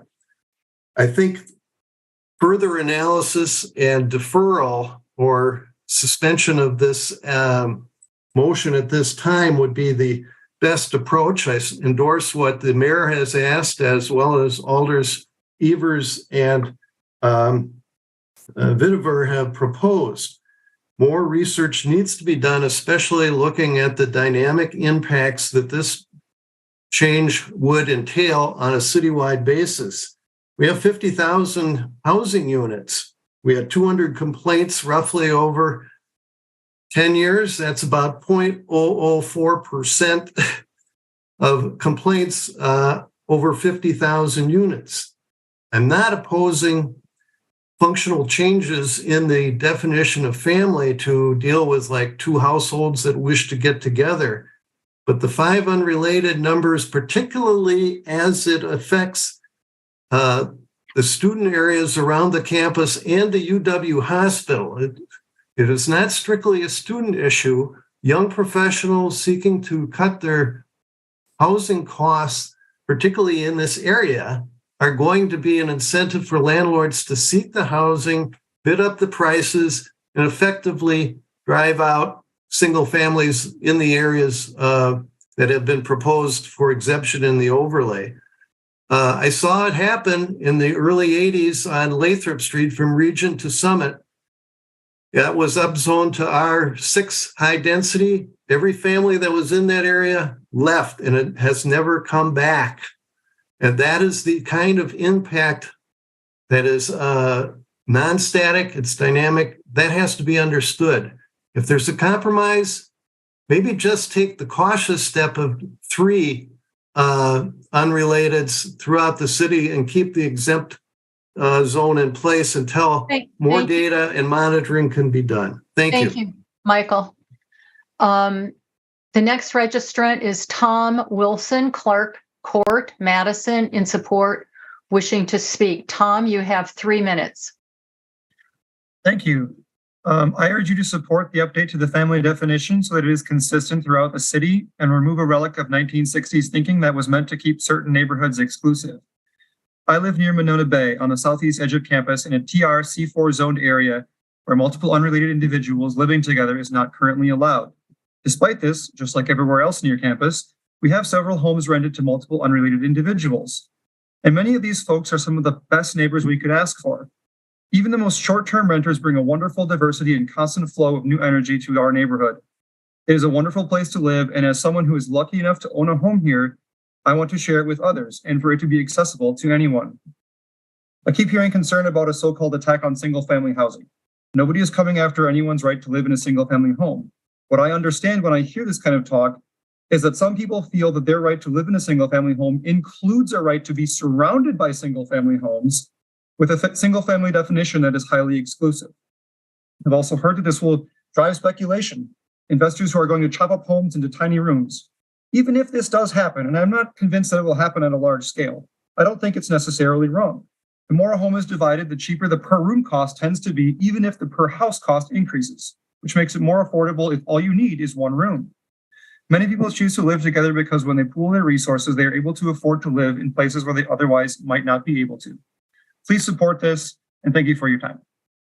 Thank you, Tom. The next registrant is Matthew Pulsick, South Mill Street, Madison, neither support nor opposed and wishing to speak. Matthew, you have 3 minutes. Hi there. Thank you very much for giving me a chance to speak. My name is Matt. I live in the Greenbush neighborhood, and like everyone else who has spoken so far, I am in full support of the city's objectives to make housing more accessible and more equitable. However, the family definition proposal, as written, will have unintended consequences and will actually increase housing costs in several Madison neighborhoods. In the near campus neighborhoods, there's already tremendous pressure for housing. If this proposal goes through, many current renters who only have 1 or 2 incomes to pay for housing are going to be priced out by groups of people who can pool 5 incomes together and pay significantly more in rent and housing costs. This will actually decrease equity and accessibility in our neighborhood because anyone with less than 4 or 5 incomes is going to be priced out of our neighborhood. Home prices are going to increase, putting housing even further out of reach for first-time home buyers because people will now be in competition with landlords who are looking to cash in on speculative real estate investments. Additionally, the city has not done any research or studies on how this will impact our local schools. We have a petition with over 160 signatures proposing an overlay zone. The overlay zone could keep current zoning regulations in place or even increase it by 50% to 3 unrelated people, which would help mitigate the impacts of speculative investing. I encourage the Planning Committee to take more time, commission an independent study to investigate the economic consequences in near campus neighborhoods, and to include an overlay zone in the proposal. Thank you. Thank you, Matt. The next registrant is Ulrike Deterley, North Blackhawk, opposed and wishing to speak. Can you hear me? Yes. Thank you.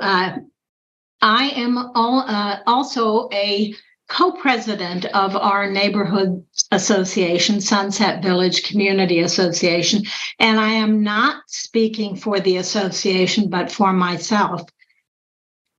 I am also, as some others have mentioned, concerned about the unintended consequences of the wording of this. I fully believe that the term family needs to be redefined in the 21st century to meet the needs we have today, but I don't think what you're doing here tonight and the language of this amendment is appropriate. And I'm going to talk about the American dream. This is my immigrant story. Part of the American dream for many people is still the possibility of owning your own home. This is not often an option for people who come from another country. It's not an option in their own country, the country that they left.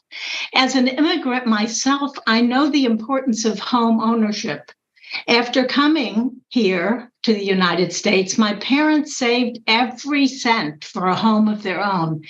It was a priority for them. Home ownership allowed them to be part of the American fabric, to be part of their community, to be recognized as belonging. Home ownership promotes investment in the community, and for them, it built equity for future generations, and that would include me. Rental properties generally do not do this. The proposed definition of family can be tweezed and should be tweezed, as you mentioned, not taking the hammer, but the tweezer. The way this amendment is worded, it will result, I believe, as others have mentioned, in more rental properties at high rental rates. More eloquent voices than mine have spoken against this amendment. The impact of this policy change will reduce lower priced housing stock across the city. It will limit the supply for first-time home buyers. Many of them may be people of color or recent immigrants.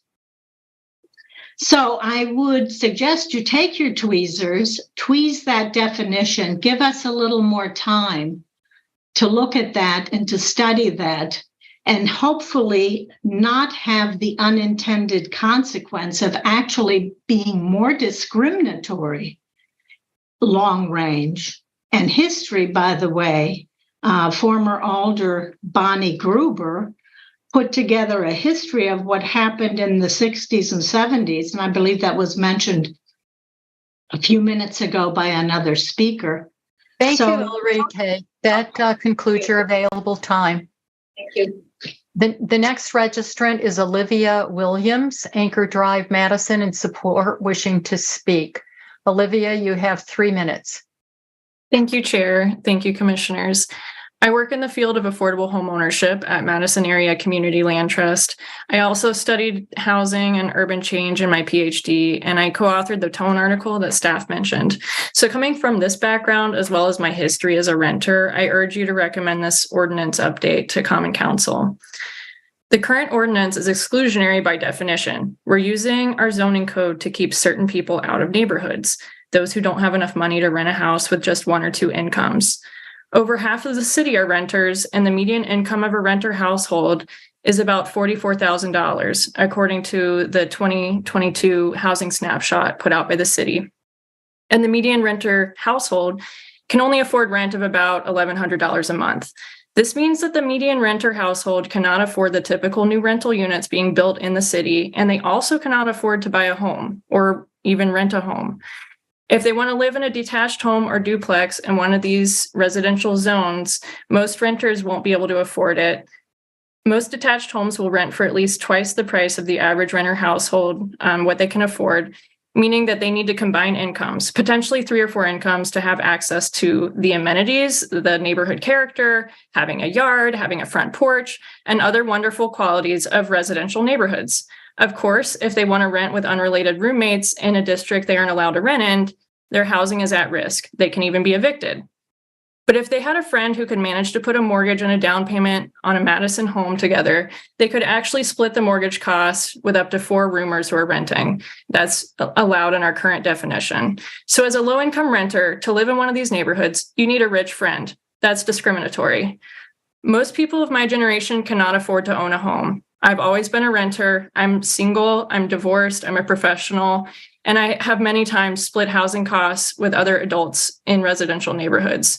I like to garden. I like to go to bed early. I don't like loud noises. I'm a pleasant neighbor. And those opposed to this change are literally saying you don't want me in your neighborhood. And then what I know from my job at Madison Area Community Land Trust is that the current home market is already out of reach for low-income people. We sell our affordable homes with a city subsidy in the range of $180,000 to $210,000 because that's the range a moderate income buyer can afford, which hardly exists in Madison anymore without a subsidy. Average home prices are above $350,000. So most people who are moderate rent income or low income and have a stable job and could maybe buy an affordable home somewhere already can't find an affordable home in Madison to buy, so they're still renting, but they're restricted in where they can rent and what kind of house they can live in. And while homeowners and home buyers in Madison remain mostly high income or those with familial wealth, who are we actually protecting with this ordinance? Single-family home prices will continue to increase with or without this ordinance change, and we should know and expect this. As housing prices go up. Thank you, Olivia. That concludes your available time.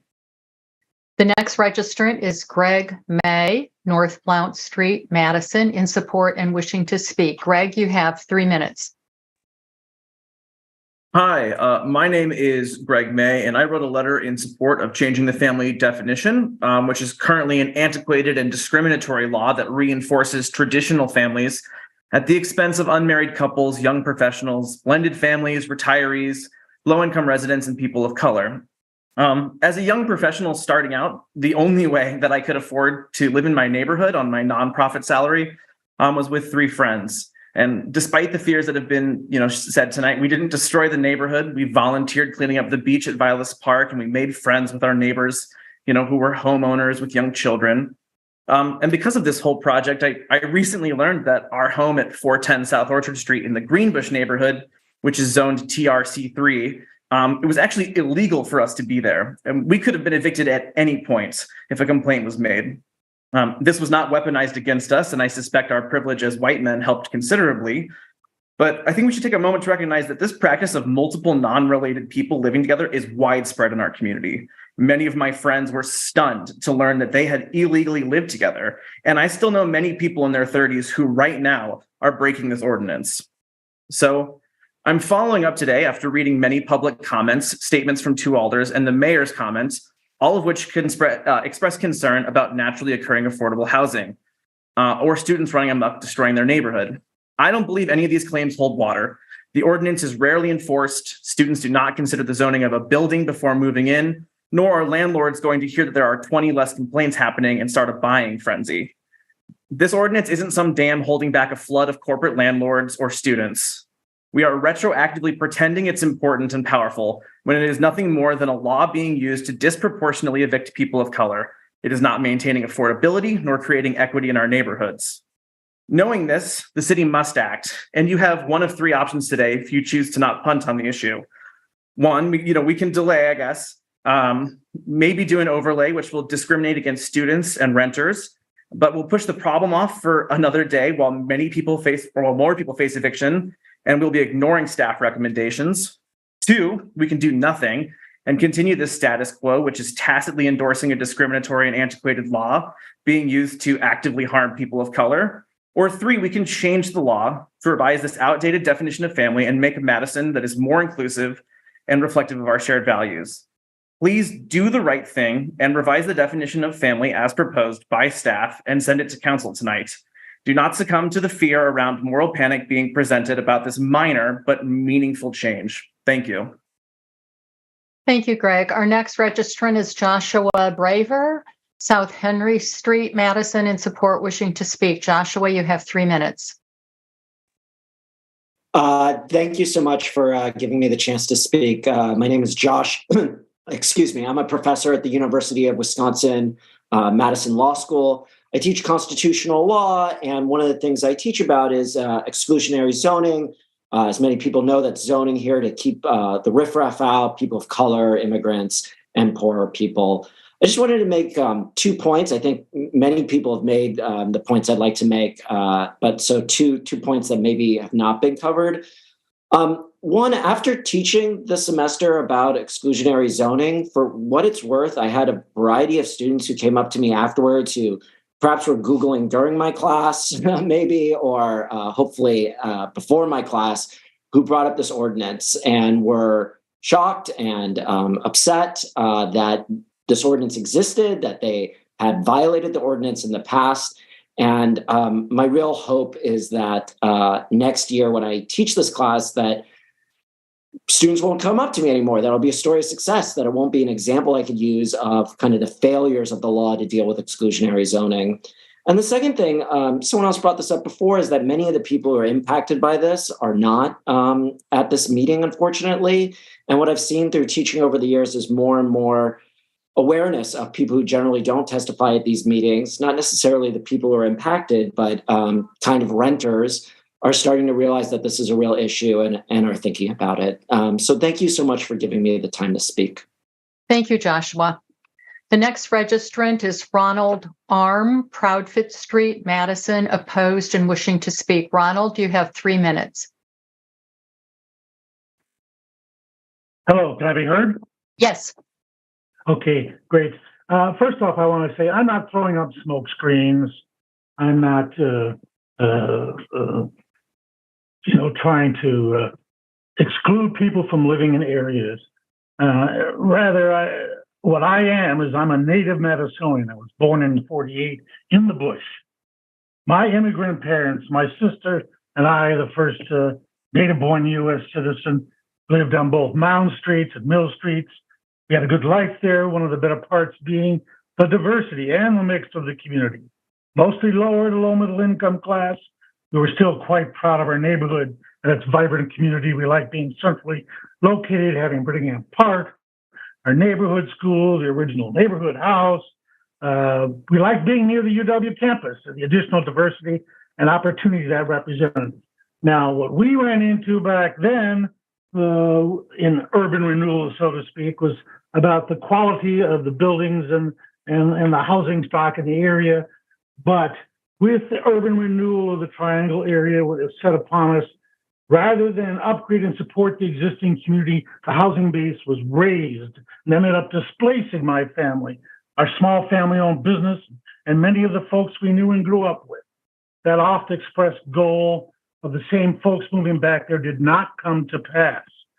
I think what's important here is realizing we must indeed change the definition of what is family.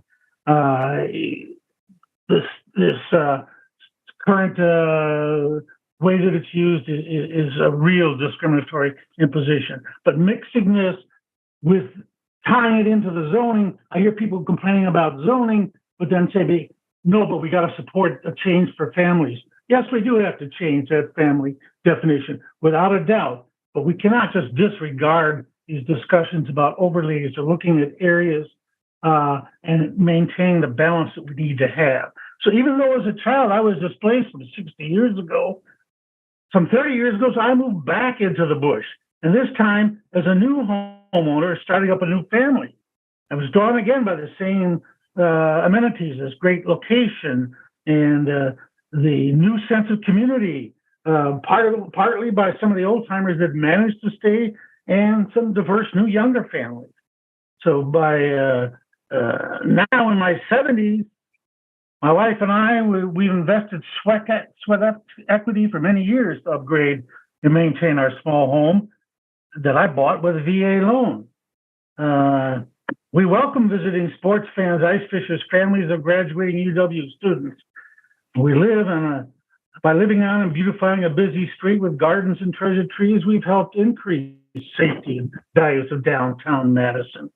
But sadly now we find ourselves again confronted by well-intended plans, Ronald, important ones, Ronald, that we're not able to be. Thank you so much, Ronald. That concludes your available time. Thank you.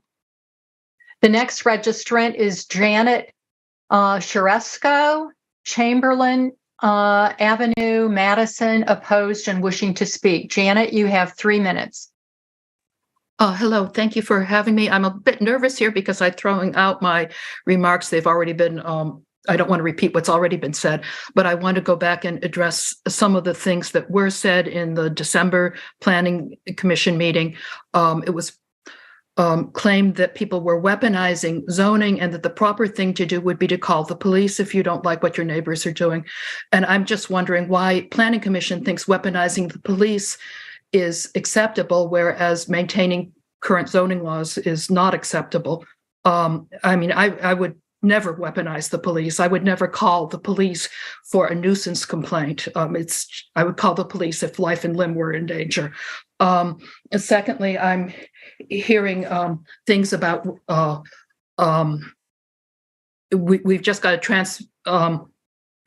transportation district overlay where single-family homes can be changed into duplexes and add an accessory dwelling unit, which might be a garage, so it's not necessarily terribly expensive. And now we're saying, and we can rent to up to 5 unrelated adults who can pool their income for these things. And I tell you, if this goes through, we'll probably sell our house and leave. Speakers here who are in support of it, I was trying to keep track, the overwhelming majority of them are professional activists working for, whose profession is to change the zoning laws. There's not the meeting started at 5:30. People with children at home, people with jobs, 2-income families are just not available at 5:30 for this kind of thing. So the other thing that was brought up is, well, we need to increase density because that will reduce commuting. No, it won't. When neighborhoods become even less affordable for families with children when schools close. What they're going to do is go and buy out in those subdivisions in the outer part of the county and drive more, not less. You're going to get more cars on the road, not less. Speakers have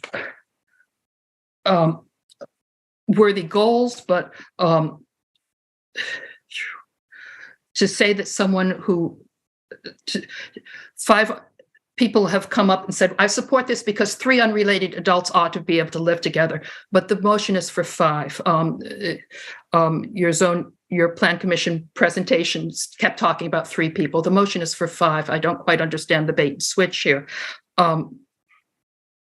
Beyond that, let's see, we're talking 4 or 5 people pooling income is going to make it more expensive. We're talking, I think that's, I'm just so overwhelmed by being told that that anyone who opposes this amendment is racist, classist, Eurocentric, wants it to be 1950, and the ad hominem attacks go on and on and on. I think that's just totally out of place in such a meeting.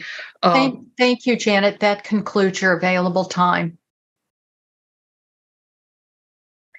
The next registrant is Craig Stanley, Vilas Avenue, Madison, opposed and wishing to speak.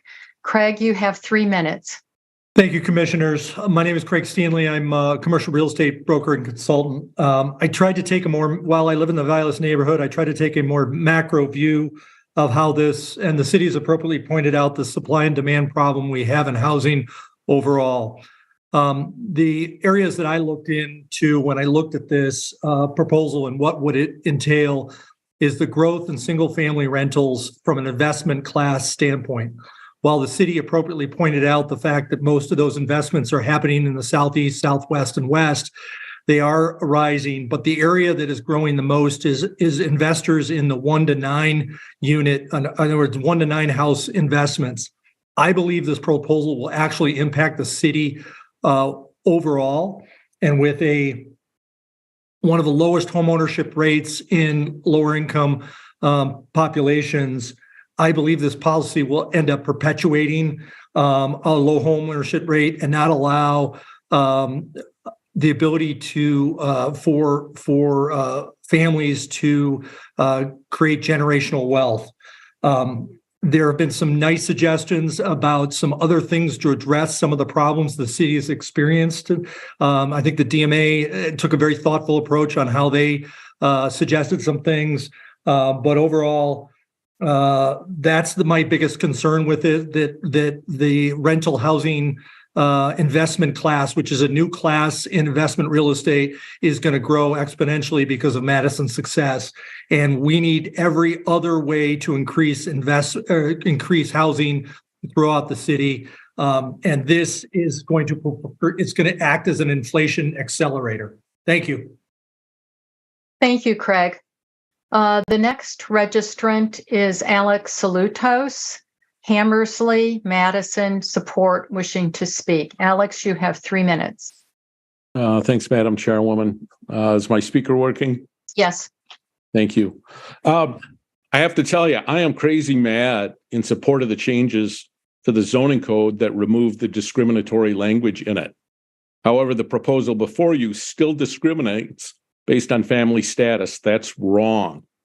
In the opinion of the Attorney General of Wisconsin, quote, zoning ordinances utilizing definitions of family to restrict the number of unrelated persons who may live in a single family dwelling are of questionable constitutionality. I can hardly say the word. The current best practice in zoning is to use a family definition based on what's called a functional family or functional household. This model removes all discriminatory language in the current proposal based on family status, and it will maintain the character of our neighborhoods and address the legitimate concerns of our neighbors who live near campus.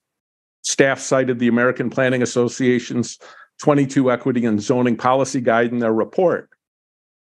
I ask you why this proposal is contrary to the recommendations in that guide, which makes two recommendations related to the definition of family. One, replace zoning references to family with a definition of household that includes all living arrangements that function as a household living unit, or define residential units without reference to a family or household. Two, if the definition includes a maximum number of unrelated persons, ensure that it is no lower than the number of related persons that would be permitted in the same size residential home, unquote. If you want to refer this proposal in order to do a cost-benefit analysis on the value of discrimination, that's your call. I urge you to refer this so we can do the right thing, follow the American Planning Association's recommendations, adopt a definition of family based on the functional family or household, and remove all discrimination in the ordinance. Thank you. Thank you, Alex. The next registrant is Greg Waterman, South Brittingham Place, Madison, opposed and wishing to speak. Greg, you have 3 minutes.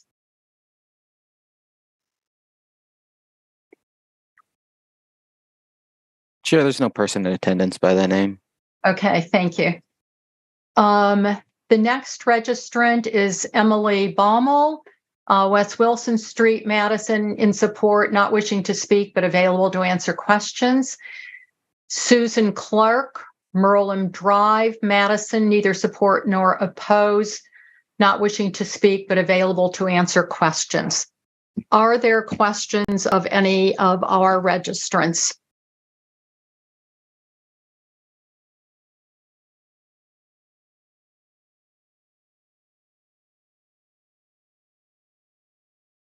Are there questions of any of our registrants?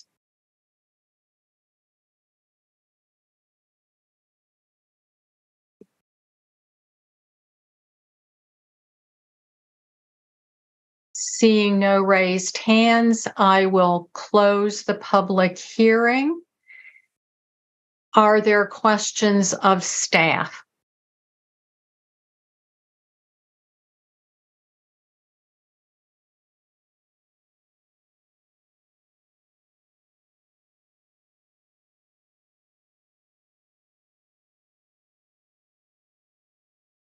Commissioner Solem.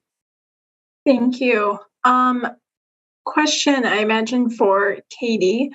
Could you speak to, actually, I think it was the last speaker, and the, I know it was discussed in your memo, the idea of a functional family definition and, you know, retaining the term family in the proposed new definition.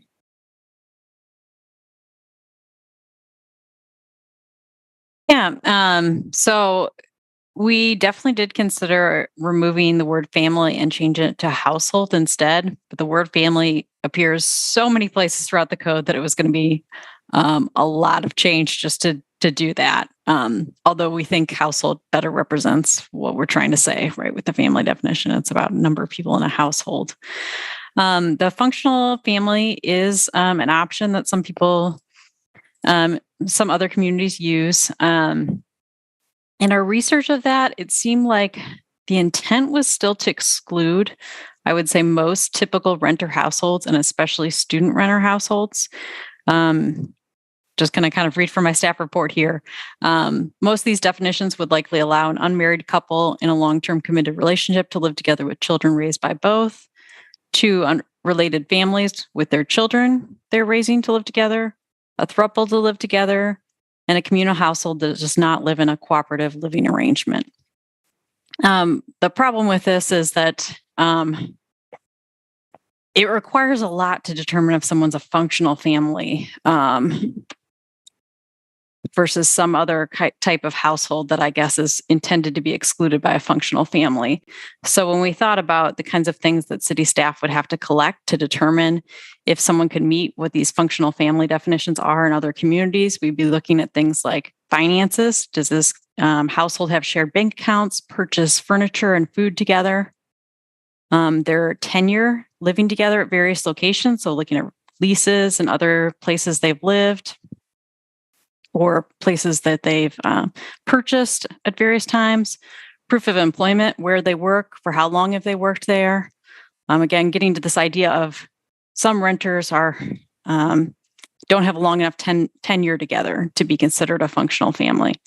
Looking at personal identification, what does their driver's license say as far as their address? How long have they had that address on the driver's license? Voter identification. Where do the children live most of the time? Where are they going to school? And so it really seems like the burden of proof would be on occupants to prove they're a functional family, which seemed a lot more intrusive and potentially even traumatic than today's approach of being very straightforward of either you're related and we have that's defined, or you're not and we're at that 5 and however many children in addition. Okay. So we think there'd still be concerns. Yeah, thanks. Appreciate it. That's all I have right now. We have more. Thank you. Okay, thank you. The next hand I see is Commissioner Shepard. Yeah, I have a question for Matt Tucker. In the letter that was submitted by the 2 alders, they referenced your name and regarding if this text amendment were to be referred. And in the letter, again, they imply that you state that it would need to be, again, sort of put out until sometime in June. And in the letter, it says that you believe that is to get sort of alders, once again, new alders up to speed. Could you talk about, again, what was in that letter and address that issue? If there is any sort of, once again, referral or anything, how long should it take? Again, what sort of research would be necessary?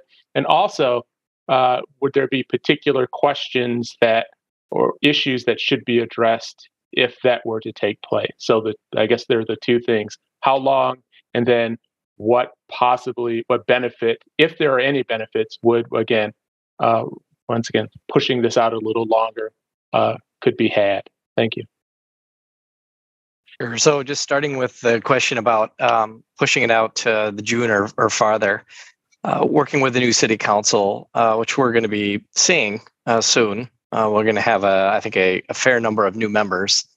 It would be unfair or quite a burden to put on new members to get up to speed on something complicated like this, particularly when new members are also learning all of the working, under the hood of the city of Madison, all the departments. Onboarding takes quite a bit of time. And I think the thought was at a minimum to put it out to a point in time when new alders would have an opportunity to meet with us, learn about the issues, learn about the background, probably watch this hearing, review the staff reports just to kind of get up to speed. I don't recall exactly what else in the letter. I do know that there's been some discussion about providing additional information. I think there was some discussion about a study. I know Alder Evers is here. You can probably speak to that better than I can. And I think we can provide the information that we can provide.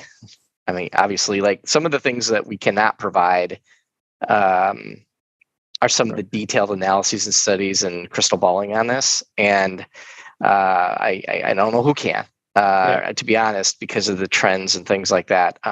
We have a team here tonight to answer questions. Matt Wachter is here to address some of the questions about housing costs and financing and trends. And we've done quite a bit of research, but it's still a tricky thing to really understand. Usually, you have to, all the changes that we make are going to take time to take effect, and to predict them is very challenging.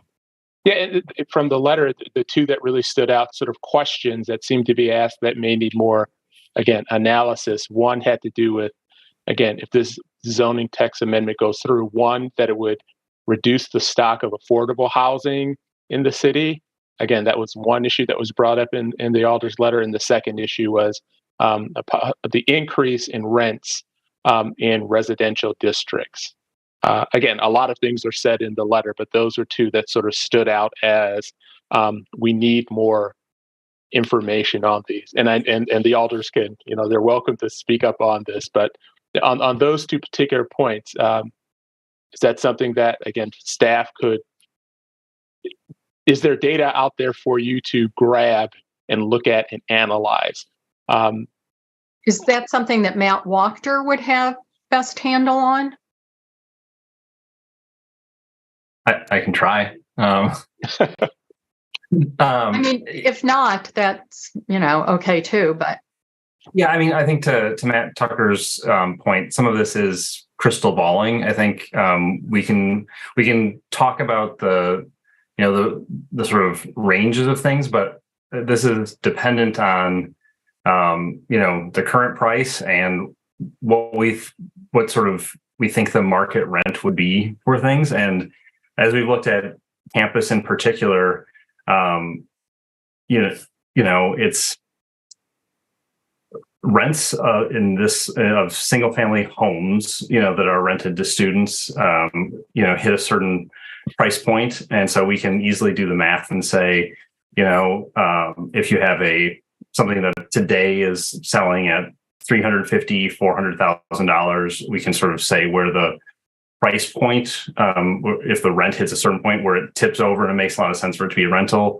But that's different from, other parts of those neighborhoods where houses might be selling at $600,000. So to hit that tipping point, you might have to charge $800-900 per bedroom in order for that to make sense. So we can do those things, but it is in a lot of ways very specific to certain markets, certain property types, where the tipping point is on, one street, it might be different a street over because the house in stock is different. So yeah.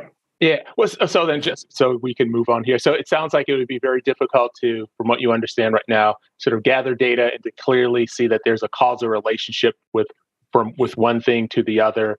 That maybe the best you can do with, at least as we know right now, with any data that's collected, is come up with sort of probabilities. But there's no way to get sort of definitive sort of statistical analysis that's going to say if X happens, Y is going to take place. Correct. Gotcha. Thanks. Alder Heck. Thank you. A similar question maybe then for Matt, since he stepped into this. Similarly, is there, do you think, data available to do such forecasting based on what has been the experience in other cities with, near to campus neighborhoods that have been working on this issue? Would it be just as complicated to somehow translate their experiences to Madison, given how unlike most cities are, or could you do that? I'm going to ask Katie to step in because she's looked at other cities. I'm not aware. I'm not sure how transparent some of these markets are to know exactly how other communities did it, but I'll let Katie speak. Katie? Yeah, I've done a lot of research about what other communities are doing, and some that have changed. It tends to be a more recent thing that there's been an opening up of how many people are allowed to live in housing if they're not related to one another. And I have not found any academic studies that really show this happened, and then we crunched the numbers and we were able to say, as a result of this happened. And even if we did, I think we would be a little limited. One of these, Minneapolis, I've been criticized for even bringing up Minneapolis. We know it's a lot bigger. We know it's a different kind of community, but it is a Big Ten community that's done this. Every community is different. So I don't think we're going to be able to find some other model out there that we can say, oh, because this happened there, then we should see this here. Okay, thanks. That was my question.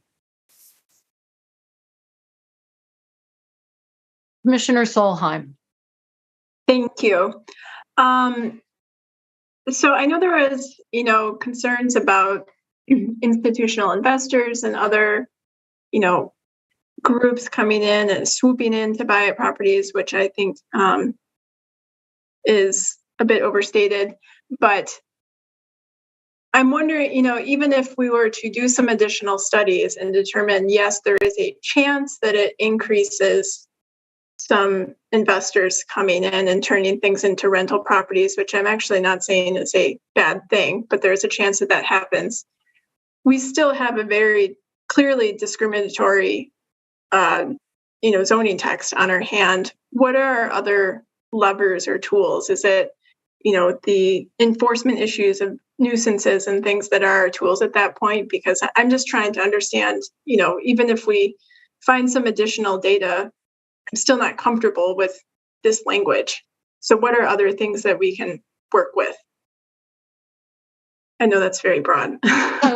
So are you asking other things that we can work with to keep some of the to address some of the concerns that have come up about nuisance issues? I mean, either existing tools that we have or things that could be kind of expanded to address some of the overall concerns from neighborhoods. Okay, I'm not sure who wants to take that. Matt has his hand up. Matt? Well, some of the, there are some challenges in the rubric that's come down from the state for us on how we do code enforcement, property maintenance style code enforcement. We're limited in our abilities to do something called programmed inspections, which is something that we used to do where we went through all the rental property in about an 8-year cycle in the greater downtown area. There is a program that we're starting this year to actually do studies of areas. It's technically a blight study, but if an area is determined to be blighted, we can perform program inspections of the exteriors of all properties and the interiors of rental properties. So we're doing that for the first time this year, and we do anticipate that success in that program will lead to more expansion of that. Now that's a geographic area that we're going into. Besides that, we do rely on our partners, who are the people who live in our community, to report violations to us. We want them to. We have staff that are equipped to respond to them. Right now, we do snow shoveling of walks, and we have a heck of a machine that's designed to deal with that. And we have people that are there to go out and look at property maintenance issues, housing condition issues, and we feel like we have the tools. But we're always looking at them to see if there are things that we can do better. We also have our partners in law enforcement. And of course, right when I say that, Lieutenant Greg Esser gets up and walks away from the camera. But those folks are our first responders often when it comes to noise complaints and those types of things that can affect the quality of life in neighborhoods. But, we also know that those complaints are across the city. They're not necessarily renter specific. So like to tag those to renters alone is not a fair assessment, I would say. But we know that we need to monitor things. We do monitor housing in our housing snapshot, which we produce annually. My office tracks the trends for property maintenance and housing complaints. To see ways that what we're doing, the work we're doing, and how we can do it better. And we continue to improve in that regard. Thank you, Matt. That's just what I was looking for, kind of an overview of the other tools that we have available. That's all. Thank you. The next person with their hand raised, Commissioner Spencer. Thank you. I originally had a question about the Minneapolis city change ordinance and if any information or data had come out of that, and you had answered that previously. And then while Matt was talking, I was thinking about a comment that someone had made earlier, and I was kind of hoping Lieutenant Esser would be back by now. So maybe we can wait until he's back in front of the camera for my question. So he's not like running into it. So I'll just wait a few minutes. Okay, thank you. Oh, he's coming back. Okay, Lieutenant Esser, there are a few questions of you. Go ahead, Commissioner Spencer. I just had one, and because somebody made kind of a comment that, it's going to take 8 or 9 hours for a cop to show up for a complaint. And I've never lived around, the Camp Randall area, really on that part of campus. I don't know that experience. And I'm sure that it was, exaggerating or whatever. But do you have an idea of kind of the average response time or what kind of complaints you have on those days that seem to be drawing this concern with student activities? Well, Badger footballs are a day in and of themselves. And we do staff more heavily on those days to include officers who are assigned to respond to specific party complaints. So I would very much hope and don't believe that it is accurate that 9 hours would be a typical response. I don't want to speak to respectfully another person's individual experience, but no, we do on game days have dedicated units that are specifically assigned to address parties and noise complaint concerns in and around the near UW campus area. Generally speaking, citywide, there can be at times delayed response to a noise complaint, but there are several factors that would go into that. Staffing levels, priority calls for service. The City of Madison Police Department does care very much about quality of life complaints. And through dispatch, there is a priority. So if officers are assigned to a higher emergency or an injury accident or a robbery or some other significant event, that may push down a response time for a noise complaint. However, dispatch, our supervisors and our patrol officers are required to respond when available. If that answers your question, I hope. Okay. Do you have something, Alder Heck, on that particular topic? Okay. Because I do too. So go ahead, and if you don't hit it, I will. Go ahead, please. Okay, thanks. And thanks, Lieutenant Esser, for sitting by patiently. I represent a part of the Central District, including Langdon Street area. And, there are noise complaints that come in either unofficially or officially there. And sometimes they're coincident with football games, like we mentioned for Camp Randall, or late at night. And it's, music from a party, a lot of people at a party. And I know oftentimes Central District is, not really capable of answering when they're, busy with other things down in the downtown area.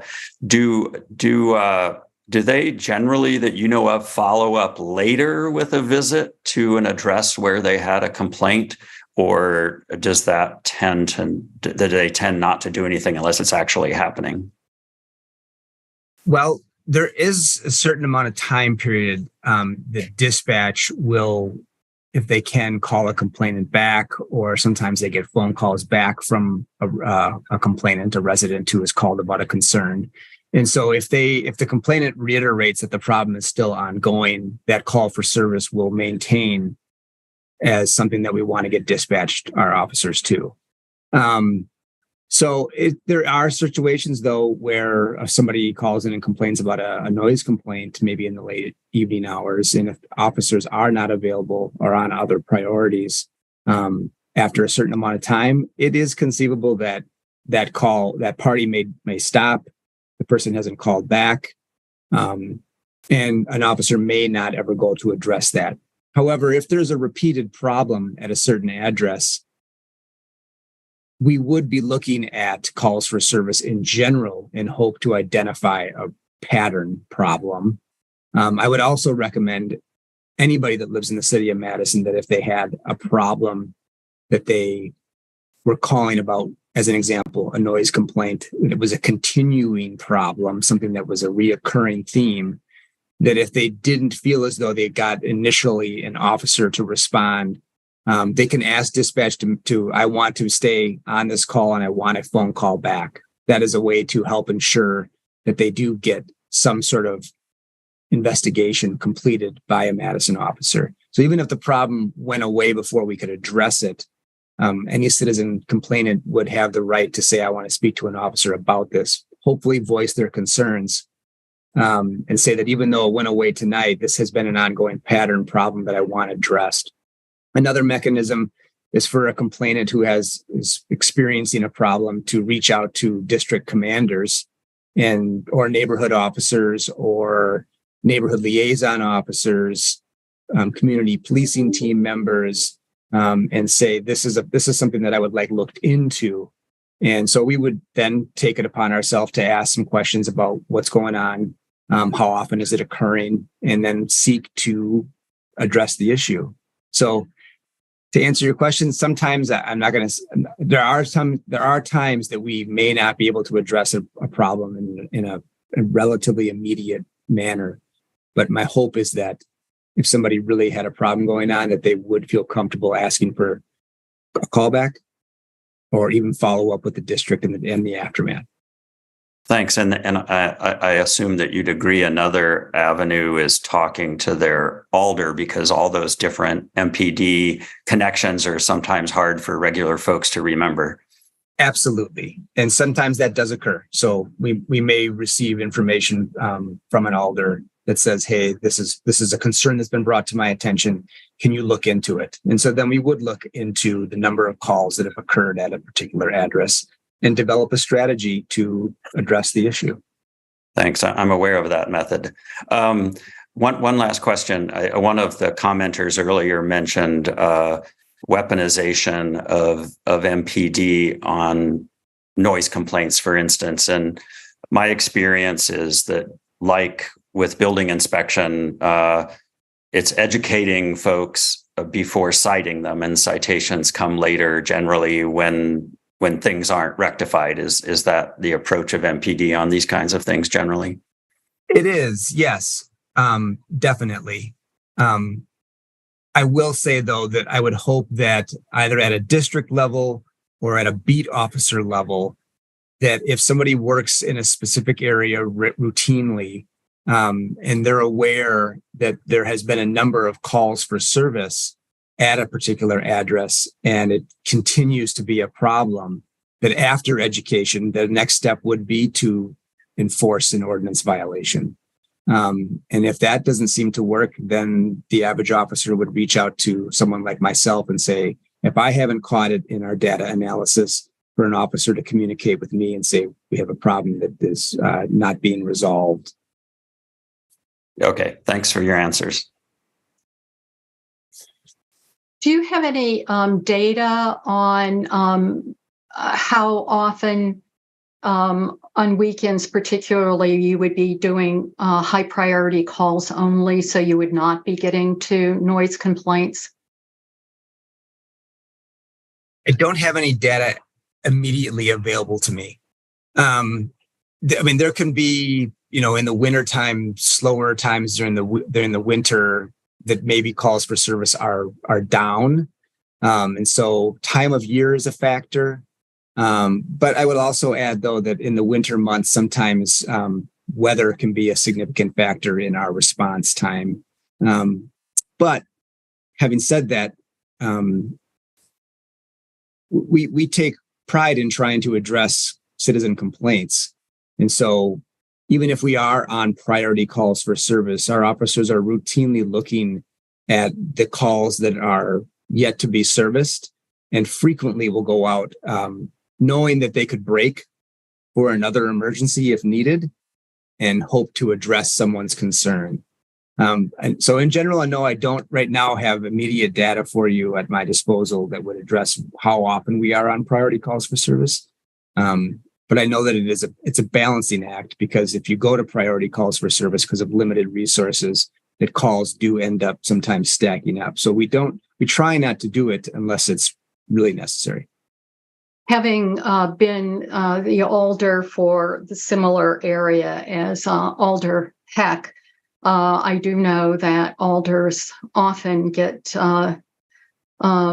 complaints because people are hesitant to reach out to MPD, as one testifier said, unless life or limb is in danger. And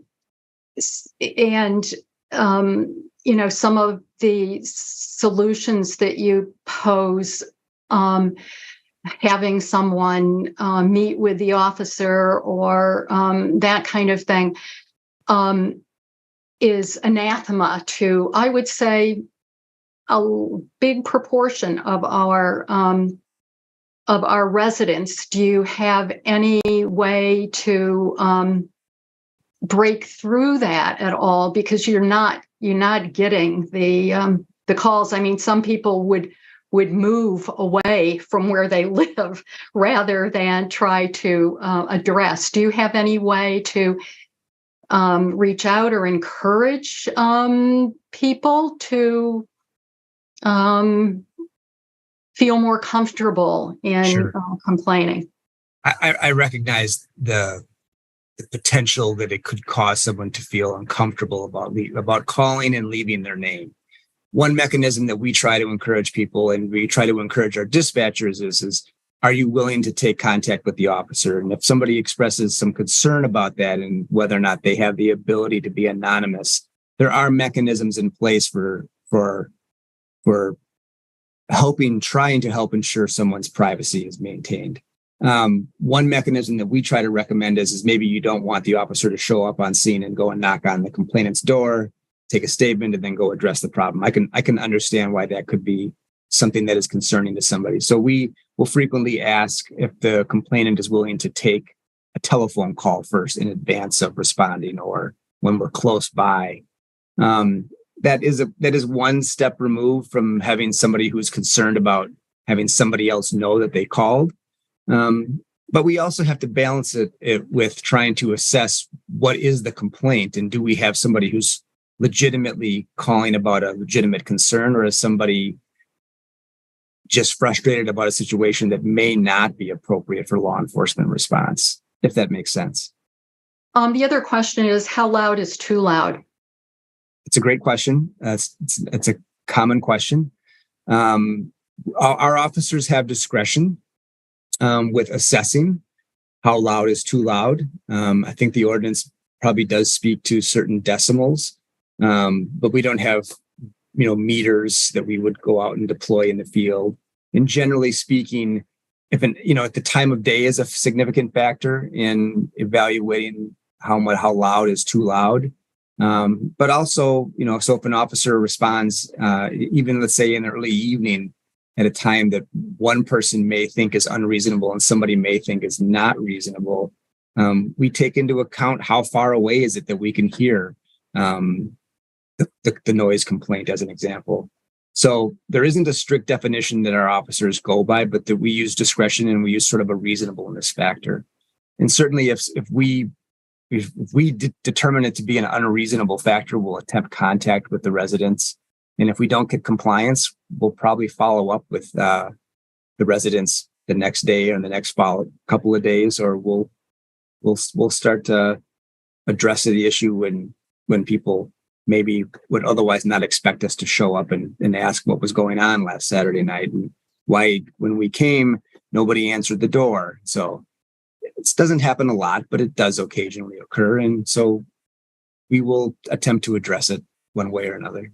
And my last question for now, when you get compliance, do you ever loop back half an hour later to see if there is still compliance? I know that's one of the complaints that I frequently got, is when the police showed up.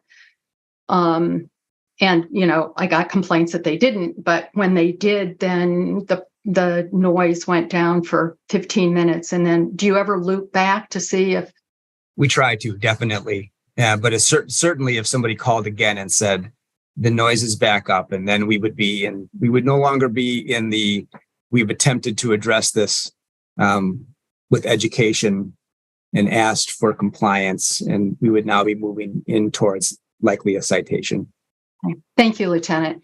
Alder Vitiver. So one question for Lieutenant Esser, and then I will move to the mats. So Lieutenant Esser, is there like a registry of noise complaints? Because what we sometimes hear from people is like, well, I called, nothing happened, nobody followed up, and they don't have a way of looking up to see, was their noise complaint even registered? Is there something like that already exists? Certainly somebody could ask make an open records request to see how many times have the police come to a specific address. But similarly, every day we look at, as an example, I work in the Midtown district. And so every day I get a report of the calls for service from the prior day. And so if I see a pattern starting to emerge with regards to noise complaints at a specific address or really any property for any particular call, one of my jobs is to look into what's going on here and whether or not we sufficiently addressed an issue. And so, yes, we do try to look at data routinely to see if we have a high call for service pattern going on. And so whether it's me looking at our reports on a day-to-day basis or our analysts downtown who sometimes provide us with data that would say, you have a problem here. And so they have thresholds when they want to kick off sort of a closer look, if you will. But again, there are a lot of calls for service in general in the city of Madison. And so I recognize that if we miss a pattern, that I would encourage anybody to reach out to us, look at our department website, and send an email, make a phone call. It's very important that we work together to address a problem or a pattern. And I understand someone's reluctance. And so anything that we can do to help mitigate some of those problems, we want to know about. But there's no place for the public to go and see, oh, look, here's my noise complaint. It was lodged. And, oh, they were able to go and follow up, or, oh, they weren't able to go and follow up. I'd have to ask our analysts whether or not noise complaints register on the city's website with regards to the crime mapping. And I'm not positive about that. I know that like your theft from autos, your stolen autos, your burglaries, and all of those appear on that website. I'm not positive about noise complaints, so I could look into that. Okay, thank you. Mm-hmm. I don't know which of the Matts, so you might take turns. I don't know. So Matt Tucker, you and I, we've had a lot of conversations about kind of the tools that aren't in our toolbox. We can't have a landlord registry. We can't do proactive building inspection. We can't have rent control. So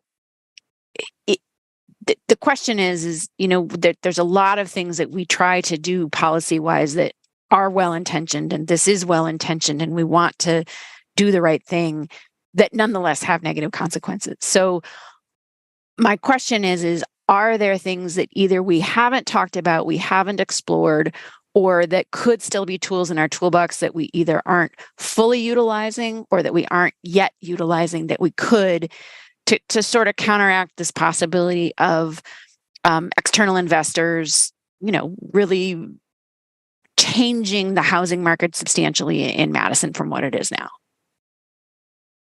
Well, it's hard to say because we need to identify these things, and then we need to identify what's a problem about it to direct our policy a certain way to address it. I'll use an example being what I think is probably the most significant thing that we did in the community relative to the single family neighborhoods of policy in the last probably 10 years, which was our short-term rental regulations, which prevented, we were seeing an influx of people that were commercializing our neighborhoods with short-term rentals, Airbnbs, for those people who are not familiar with the term.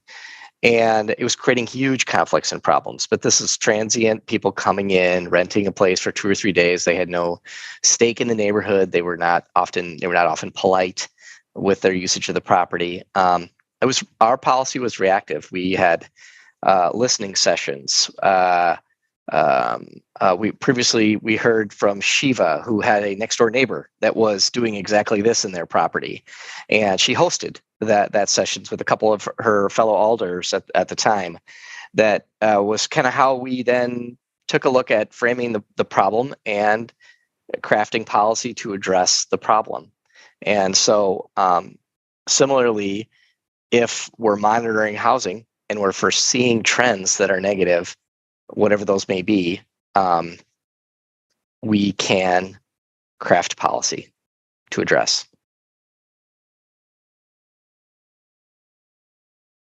Does that answer your question, Alder? Do you have follow-ups? Yeah. So I think maybe Matt Wachter, I can ask of you. So obviously we have the things like the Affordable Housing Fund. We have loans for first-time buyers. Are there other tools that we either haven't deployed or haven't deployed to their full potential that, again, could kind of try to, right? We need to fulfill the needs of people who need a place to live regardless, but we also don't want to detract from the opportunity for people to purchase homes, because that is how we build generational wealth. So are there things that we can do that either we're not doing enough of or that we haven't tried yet? Sure. So I think to some of Matt Tucker's points, given the state that we live in, our sort of toolkit consists mostly of carrots, not of sticks, because the state doesn't allow us to just do a lot of those things that other states do.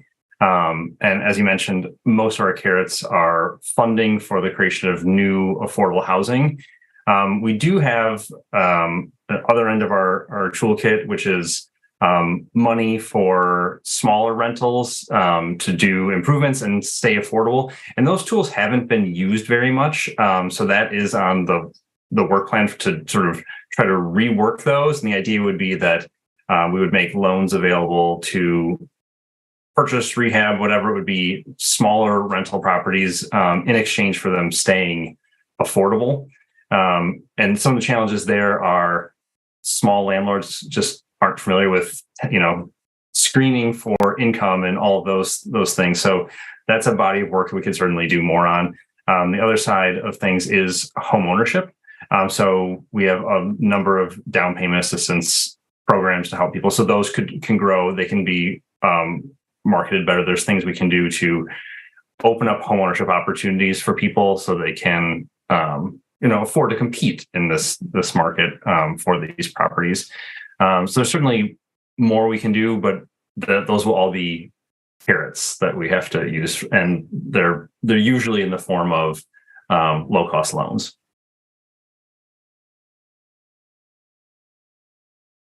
Did you have any further questions, Alder? Okay, thank you. Kate Smith.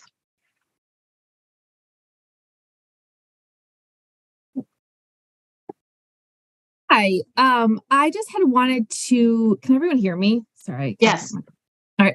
I had wanted to clarify something that came up earlier with Lieutenant Esser, Chair Zellers, with your question.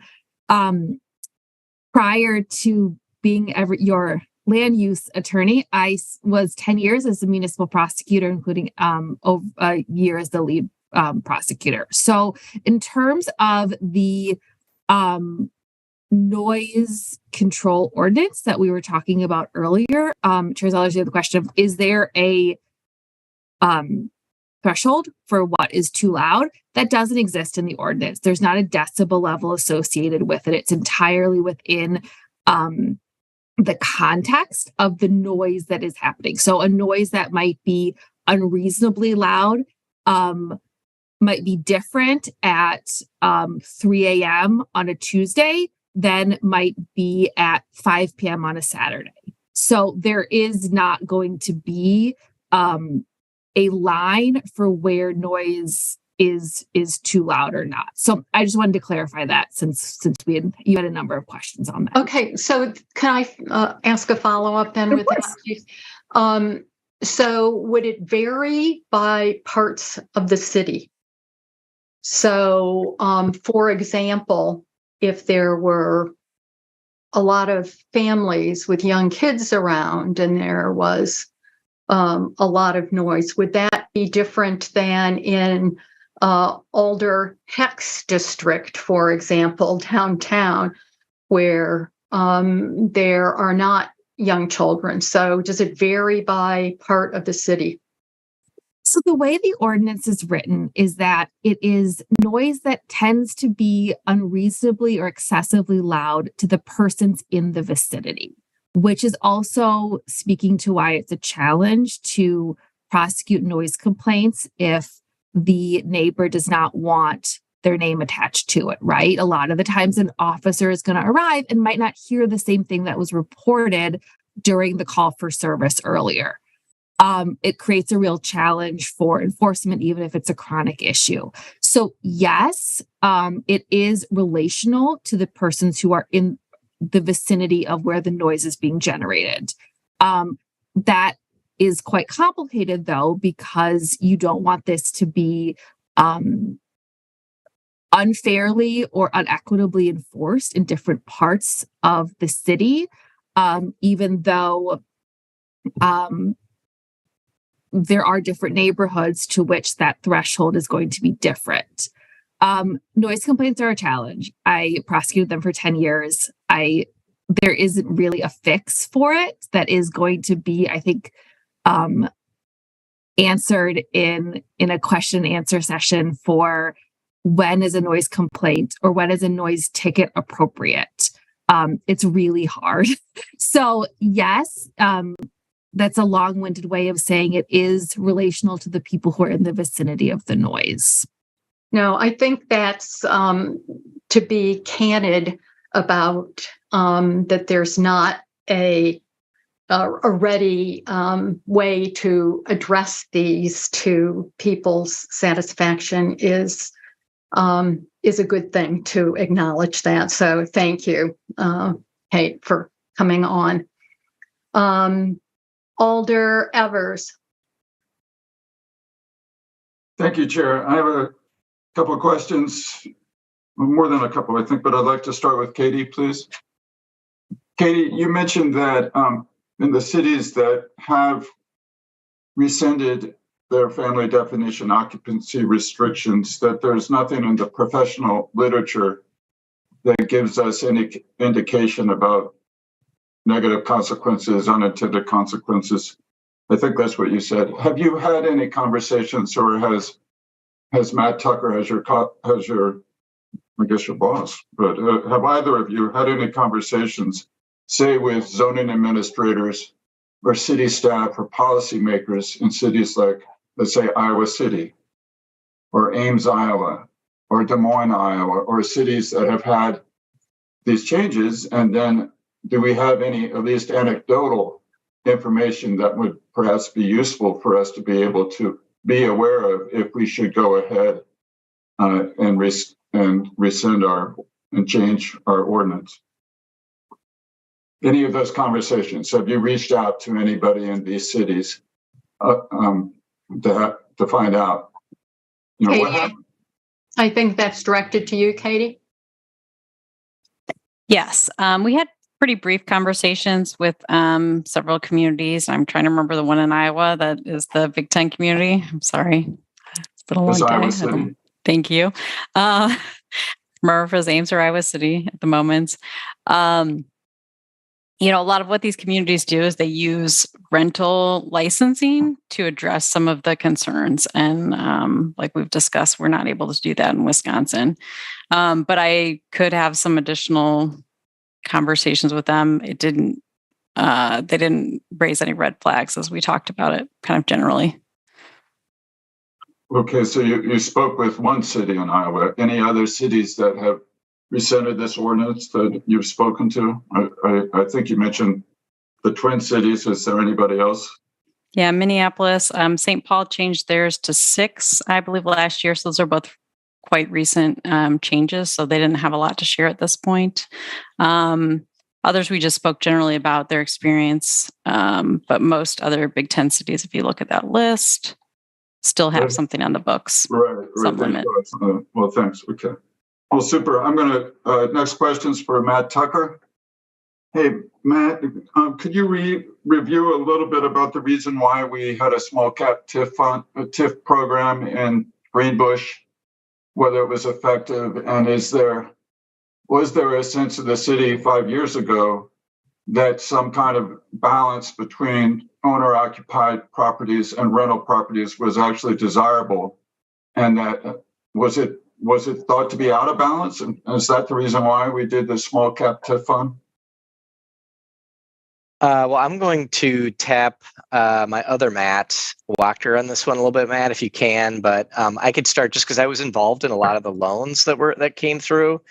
And I think they spent all the money that they had set aside. This was a program that was, for those of you that aren't aware, that was set up to assist in the ownership and remodeling associated with the acquisition of, in many cases, these were rental properties that were in pretty rough shape or had been cut up into multifamily or additional family units, and they were being purchased, renovated, and there was a requirement for owner occupancy for 10 years tied to it. And it was principally in, I want to say, the Greenbush neighborhood and in the greater downtown and Near East neighborhood, Tenny Lapham maybe, but more Lapham area. Yeah. Matt, do you want to talk about, or I know we have the data on the all the homes that were done, but do you want to add any shape to that? So the programs were successful in that they sort of spent what we had allocated, and people were able to convert what had largely been houses that had been built as single family, had been sort of chopped up, turned into rentals, and then these were sort of bringing them back to be single family owner occupied homes specifically. And the goals for those were partially because prior to this last couple of years of strange things in the student rental real estate market, the trend that we have been seeing is that students were leaving these neighborhoods and moving into new construction, high-rise close to campus. And so these neighborhoods were in transition. And the goal was to, again, help what was a student rental turn into a single family home, and to overcome that big cost gap to pull out the kitchens, deal with decades of deferred maintenance on the properties. So we did, Matt, I think it was 25, 30 loans, something like that, over the course of those programs. And as for, there wasn't a specific target for hitting a certain percentage of renter versus owner in neighborhoods, but it was to create more variety and add home ownership in places that didn't have a lot of home ownership. Well, thank you. You mentioned the construction downtown, some of the amenity-rich student housing that's been built. That generally has been market rate, correct? Up until a year ago, we didn't really have a tool to push affordability in student rental. In the last year, the city has partnered with a handful of developments to ensure that a fraction of the beds in some of these deals are made affordable to students from lower income families, and that's through partnership with UW. But it's a fraction of the units in a fraction of the buildings. And so, would you agree that there's a shortage of affordable student housing, as there is indeed a shortage of affordable housing elsewhere in our city? Yeah, I sort of read about this in the paper quite a bit and hear about it from others who are in the know. When we've talked to the Office of Student Financial Aid, I mean, they made it clear that there's certainly students who are struggling to afford the rental housing, but also to do things like pay for their security deposits or have someone who can co-sign on their lease. And do we have an analysis, an in-depth analysis on the average rents that are charged by market rate student housing? And similarly, from some of the other market rate housing, the new housing that's gone up, for example, on East Washington, have we done that kind of comprehensive market analysis? And then perhaps compared that with, what would be called naturally occurring affordable housing in nearby neighborhoods? So we haven't done an in-depth analysis since 2016, with the updated version of the Biennial Housing Report, which had a specific section looking at student housing. In preparation of this, we've certainly looked at some general market trends. New construction, post-tension concrete, downtown student housing those units are very expensive. They do have some of naturally affordable units in them because they double up in a 4 or 5 bedroom unit and are able to push those prices down, under $1,000, $900, something like that. Other, newer construction, the Lark, for example, does have, they're able to get down to $1,000 per bedroom, which is still expensive, but compared to other new construction, it's fairly low. And then in the Greenbush Violas neighborhood, there's the new development at the Lucky, where they've been able to hit $925 per bedroom in new construction. But all of those are still definitely more affordable than the houses that are being rented, where you can get down to $600, $700, $800 in sort of the naturally occurring affordable housing. So, and we do have a general snapshot, but not an in-depth market analysis of the student housing market. So there is indeed somewhat of a delta between what the wealthier students are able to pay in the amenity-rich housing and what others are forced to look for elsewhere. And it could be, a difference of $600-$700, a bed or a room in many instances. Is that correct? Yeah, there's quite a range in the student housing market. Yes, and yes, the new construction, with some exceptions, is at the sort of very top, and the older homes, tend to be on the lower end of that spectrum. And finally, hearing from Craig Stanley, and then I think it was Mr. Mackey, both of them in the real estate business, one more of a consultant, another a real estate investors, indicating that it's not going to be out-of-state equity real estate concerns who are buying up some of these houses and taking advantage perhaps of this new category of investment opportunity that hitherto has been denied, but rather more local and regional real estate investors, people who would own a handful of properties, but that it would nonetheless be attractive to take advantage of that delta. Do we, and specifically Craig Stanley referred to his concern that this policy change could function as an inflation accelerator. And I think that's a helpful term to keep in mind. Are there any ways of monitoring this, assuming that we move forward with this change? Are there any ways that any tools that the city has to monitor conversions, the frequency of conversions, and to see if the rate of conversions has increased or decreased?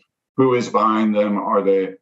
And any way of getting some idea of whether this inflation accelerator is taking place that is driving up the price of housing that otherwise might be purchased by a first-time home buyer, or driving up the price of rents in an apartment or a house. Say a single mom with 4 kids is priced out of housing because 5 adults each earning good incomes are able to pay the asking price of the landlord. So will we have a way of monitoring the downstream impacts of this if we move ahead? And if not, what policies or what changes are you recommending that we would put in place so that we could get a better handle of this? So the short answer is yes to some of that, no to some of that. The actual transactions we can see, but some of the detail as to who the owner is, who the renters are, that level of detail we probably can't get to. I don't know, Matt Tucker, do you want to jump in on what we know we can do and are doing? In regard to monitoring housing? Changes in tenure between Sure. owner-occupied and renter.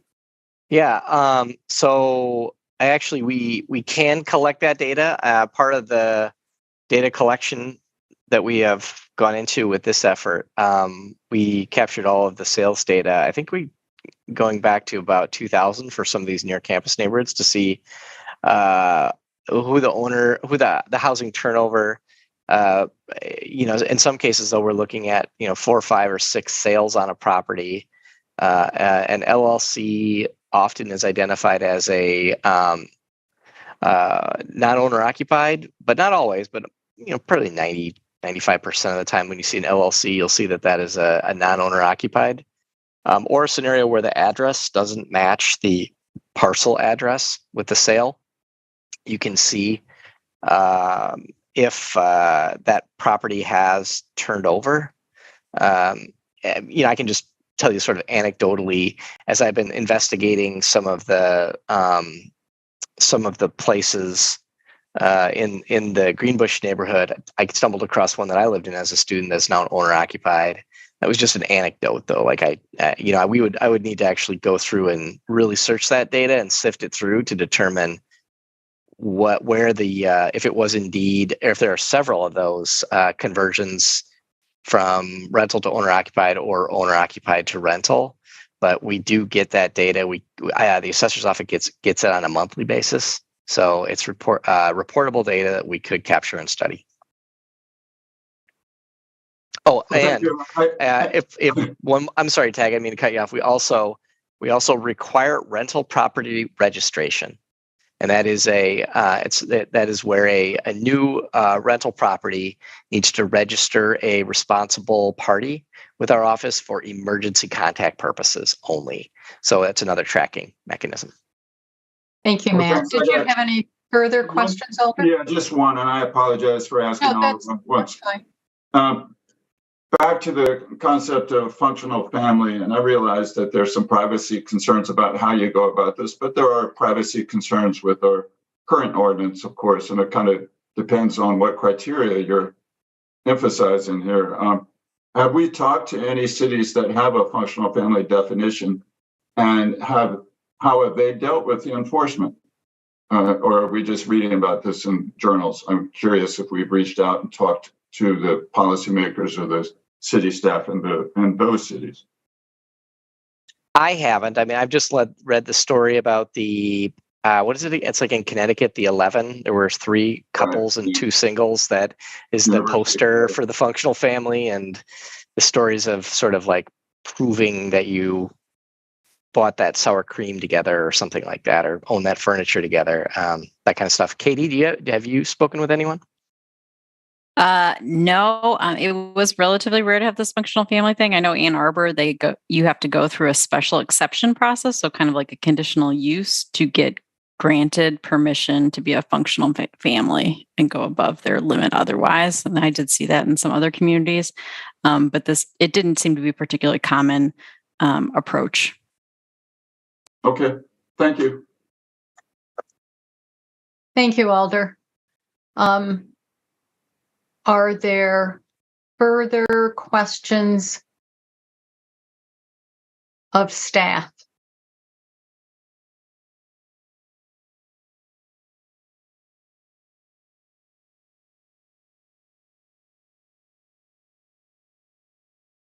Are there further questions of staff? Alder Paulson. Mine's going to be very brief. It's for Matt Tucker. It's on data collection as well. I wonder for conversions, looking at places that take the homestead credit, if we factor that into signifying owner occupied versus renters. I don't know if we can farm that data. We could look into it and see if that is captured data and that we can mine. I don't know for sure. Somebody asked me that before, and I thought we couldn't, but we can look. Okay, thank you. Any further questions of staff?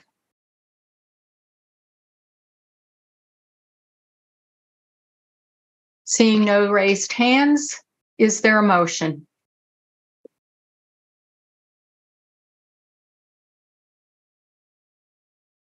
Alder Heck. Thank you. I'm getting to my agenda so I can make the proper motion. I'll move that we recommend to Common Council that they amend supplemental regulations in MGO related to update definitions of family. Is there a second? seconded by Commissioner Solheim. Alder Heck, did you wish to speak to your motion? I can, yes. There are many details we've discussed and heard about in public comment and heard about from staff. In my mind, though, I mean, I don't want to minimize any of the concerns that people have, because I think a great number of them are important. But at the core of this issue is our current ordinance that is discriminatory. And I think many of the solutions that have been tossed about, potential solutions, are still discriminatory against students and a variety of other people. And it seems that almost everyone we heard from recognizes that, but for some reason, students are a different matter. I don't buy that. So I think we should just go ahead and recommend to council to approve this at this point. We can discuss the possibility of referring it to our next meeting, perhaps, but I don't really see from what I've heard that we're going to gain any new knowledge or any data. There is no fantastic AI-driven code that's going to give us a new answer and forecast the future perfectly. So I think we should just go ahead and forward this on. Thanks. Any other discussion, input, comments before we come to a vote?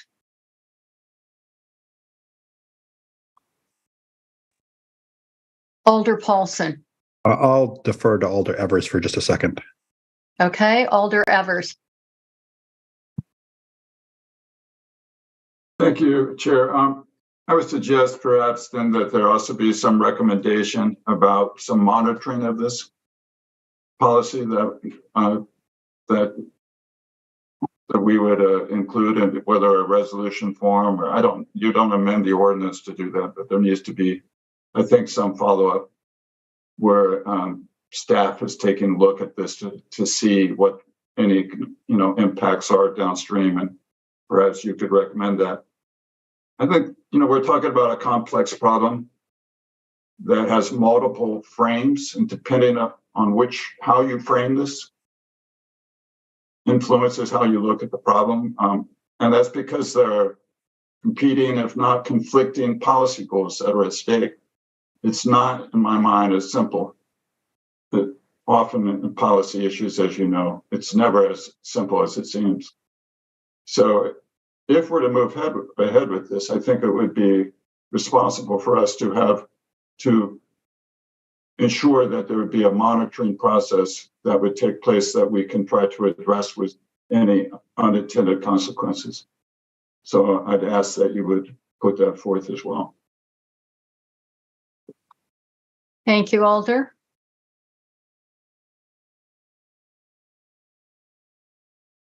Alder Paulson, did you want to go ahead? Yeah, I will make a motion to amend Alder Heck's motion to refer this to the June 12th Plan Commission. Is there a second?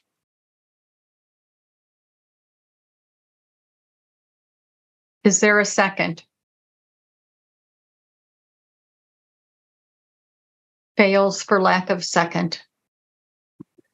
Okay, can I speak to the Please original go. motion? Yes. Okay. Well, I am supportive of this May motion. I wanted to give folks the opportunity to have a discussion about a referral to June. It seems the commission is not interested in that, and I am okay with that. To Alder Evers, I'm happy to make a motion to amend it to include some clauses about some additional monitoring. If you've got some text or some suggested language, we can. I'll vamp for a little while because I do have a few things to say. Maybe you can come up with something that we can quick slip in later. I did want to speak to this a little bit. Just a couple of points to start out with. some folks, I don't think people meant anything by it, but I hope just as we continue this discussion later, we'll see something that came up a little bit. The word unrelateds was used a fair amount of time. That just seems a little grating, and hopefully we can avoid that that word. We can maybe talk about unrelated people, but let's not just use the word unrelateds. And second, I wanted to just comment on one thing that one of our folks testified before us. I assure you that there are not very many professional people who are testifying tonight. Let's remember that everyone is here in good faith and working on this. One of the other ideas that came up quite a bit was an overlay district, and I think I just wanted to really speak out against an overlay district. First off, that it almost certainly would be shot down by our equal opportunities protection folks, because the only purpose for that really would be almost certainly to limit students. Students are protected class in Madison, and I can't quite come up with how we would work it. We do have other overlay districts certainly, but those are based on actual geographic regions. Right? There's the transportation overlay district because that is along a geographic feature, and so it makes sense to have that district overlay. There are historic overlay districts that are based on some geographic feature. We don't really want to have any sort of district that's overlaid because that's who we think that the people are going to live there for anything. I think that the threat to institutional investors coming in and buying things up is certainly overstated, and there's a if there is a concern about maintaining home ownership, the only thing I can kind of come up with for why that's a good idea is for creating generational wealth. And I think the threat to home ownership in Madison and actually around the country was a recent period of incredible low interest rates and refinancing. Just as a little bit of anecdata here, my house, I looked at where I live not far from a brand new apartment building way out here in the far east side. Beautiful building, 2-bedroom plus den, rents for $46 less than my monthly payment. My principal, my interest, and my taxes. So and I have twice as much house, a yard, and two-car garage. For basically the same area. And with interest rates now, it would be about $1,000 more a month in a payment to buy my very same house. And given that the rent is basically the same and it's $1,000 more to buy it, I think one of the big challenges is going to be why on earth would I ever sell this house? I refinanced 2 years ago when interest rates were the low 2%.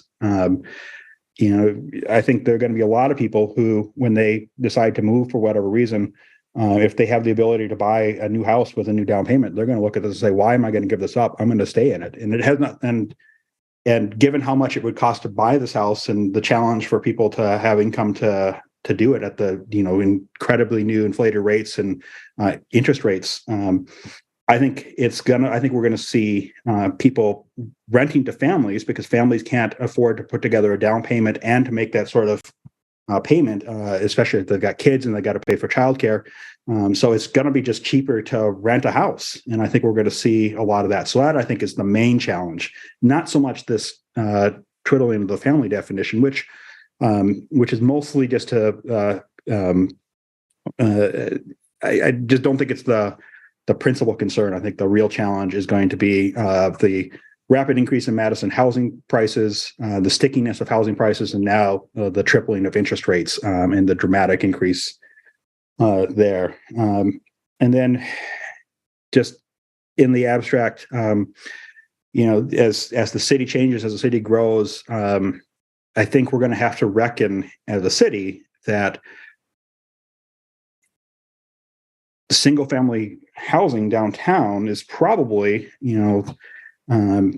probably not. It is probably not what the future of Madison is going to look like 50 years from now. 50 years ago, there were an awful lot of single family homes all over downtown Madison. Many of those are now long gone. I think we're going to have to think about, I think the reality is that, single family houses downtown is probably not what we're going to see 50 years from now. And so we should just kind of keep that in mind. I think single family zoning is not long for Madison. Certainly in the next couple of years, I think a council will take that out and permit at least duplexes everywhere in the city.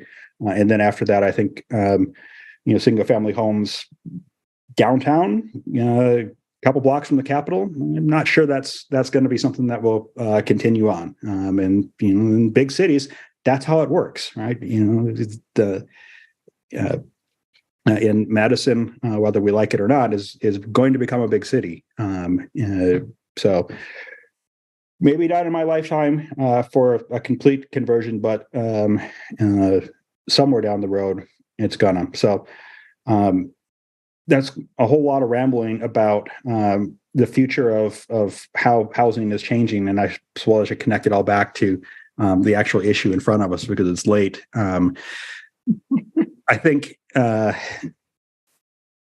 it's time to take this discriminatory language out, and it's time to let people establish the households that best fit with them, and let's make it possible for people to live anywhere in the city, and strike out this outdated language. So, thank you. Alder Heck. Thank you.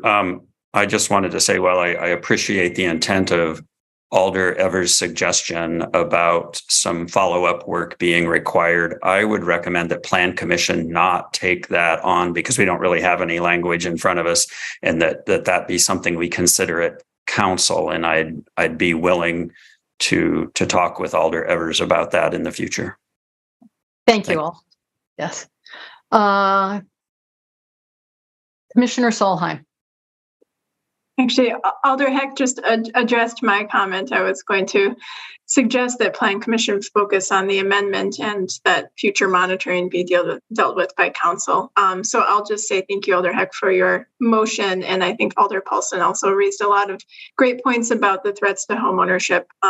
One of the speakers also reiterated, that in terms of preserving affordable homeownership options, we've kind of missed the boat on that already. And I think we really need to move on to preserving housing options for folks that cannot afford that or choose not to.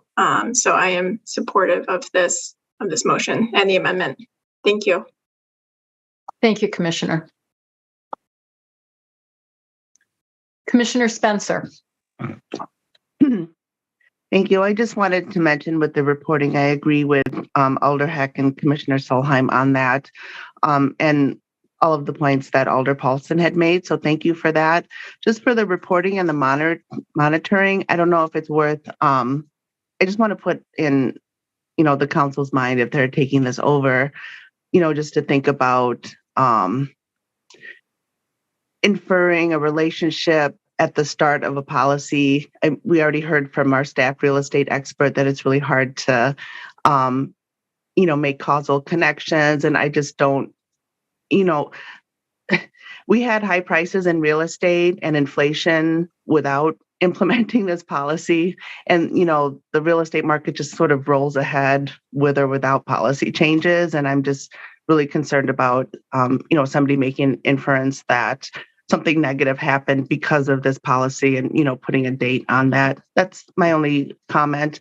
Just with my own experience with data, statistics, and, listening to economics podcasts, that's a danger. Okay. Thank you. Thank you, Commissioner. Any other comments, input?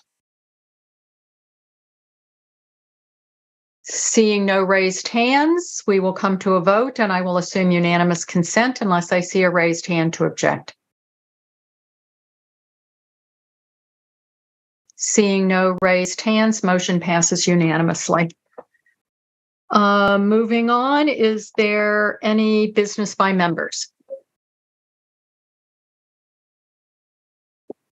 Then we will go to the secretary's report.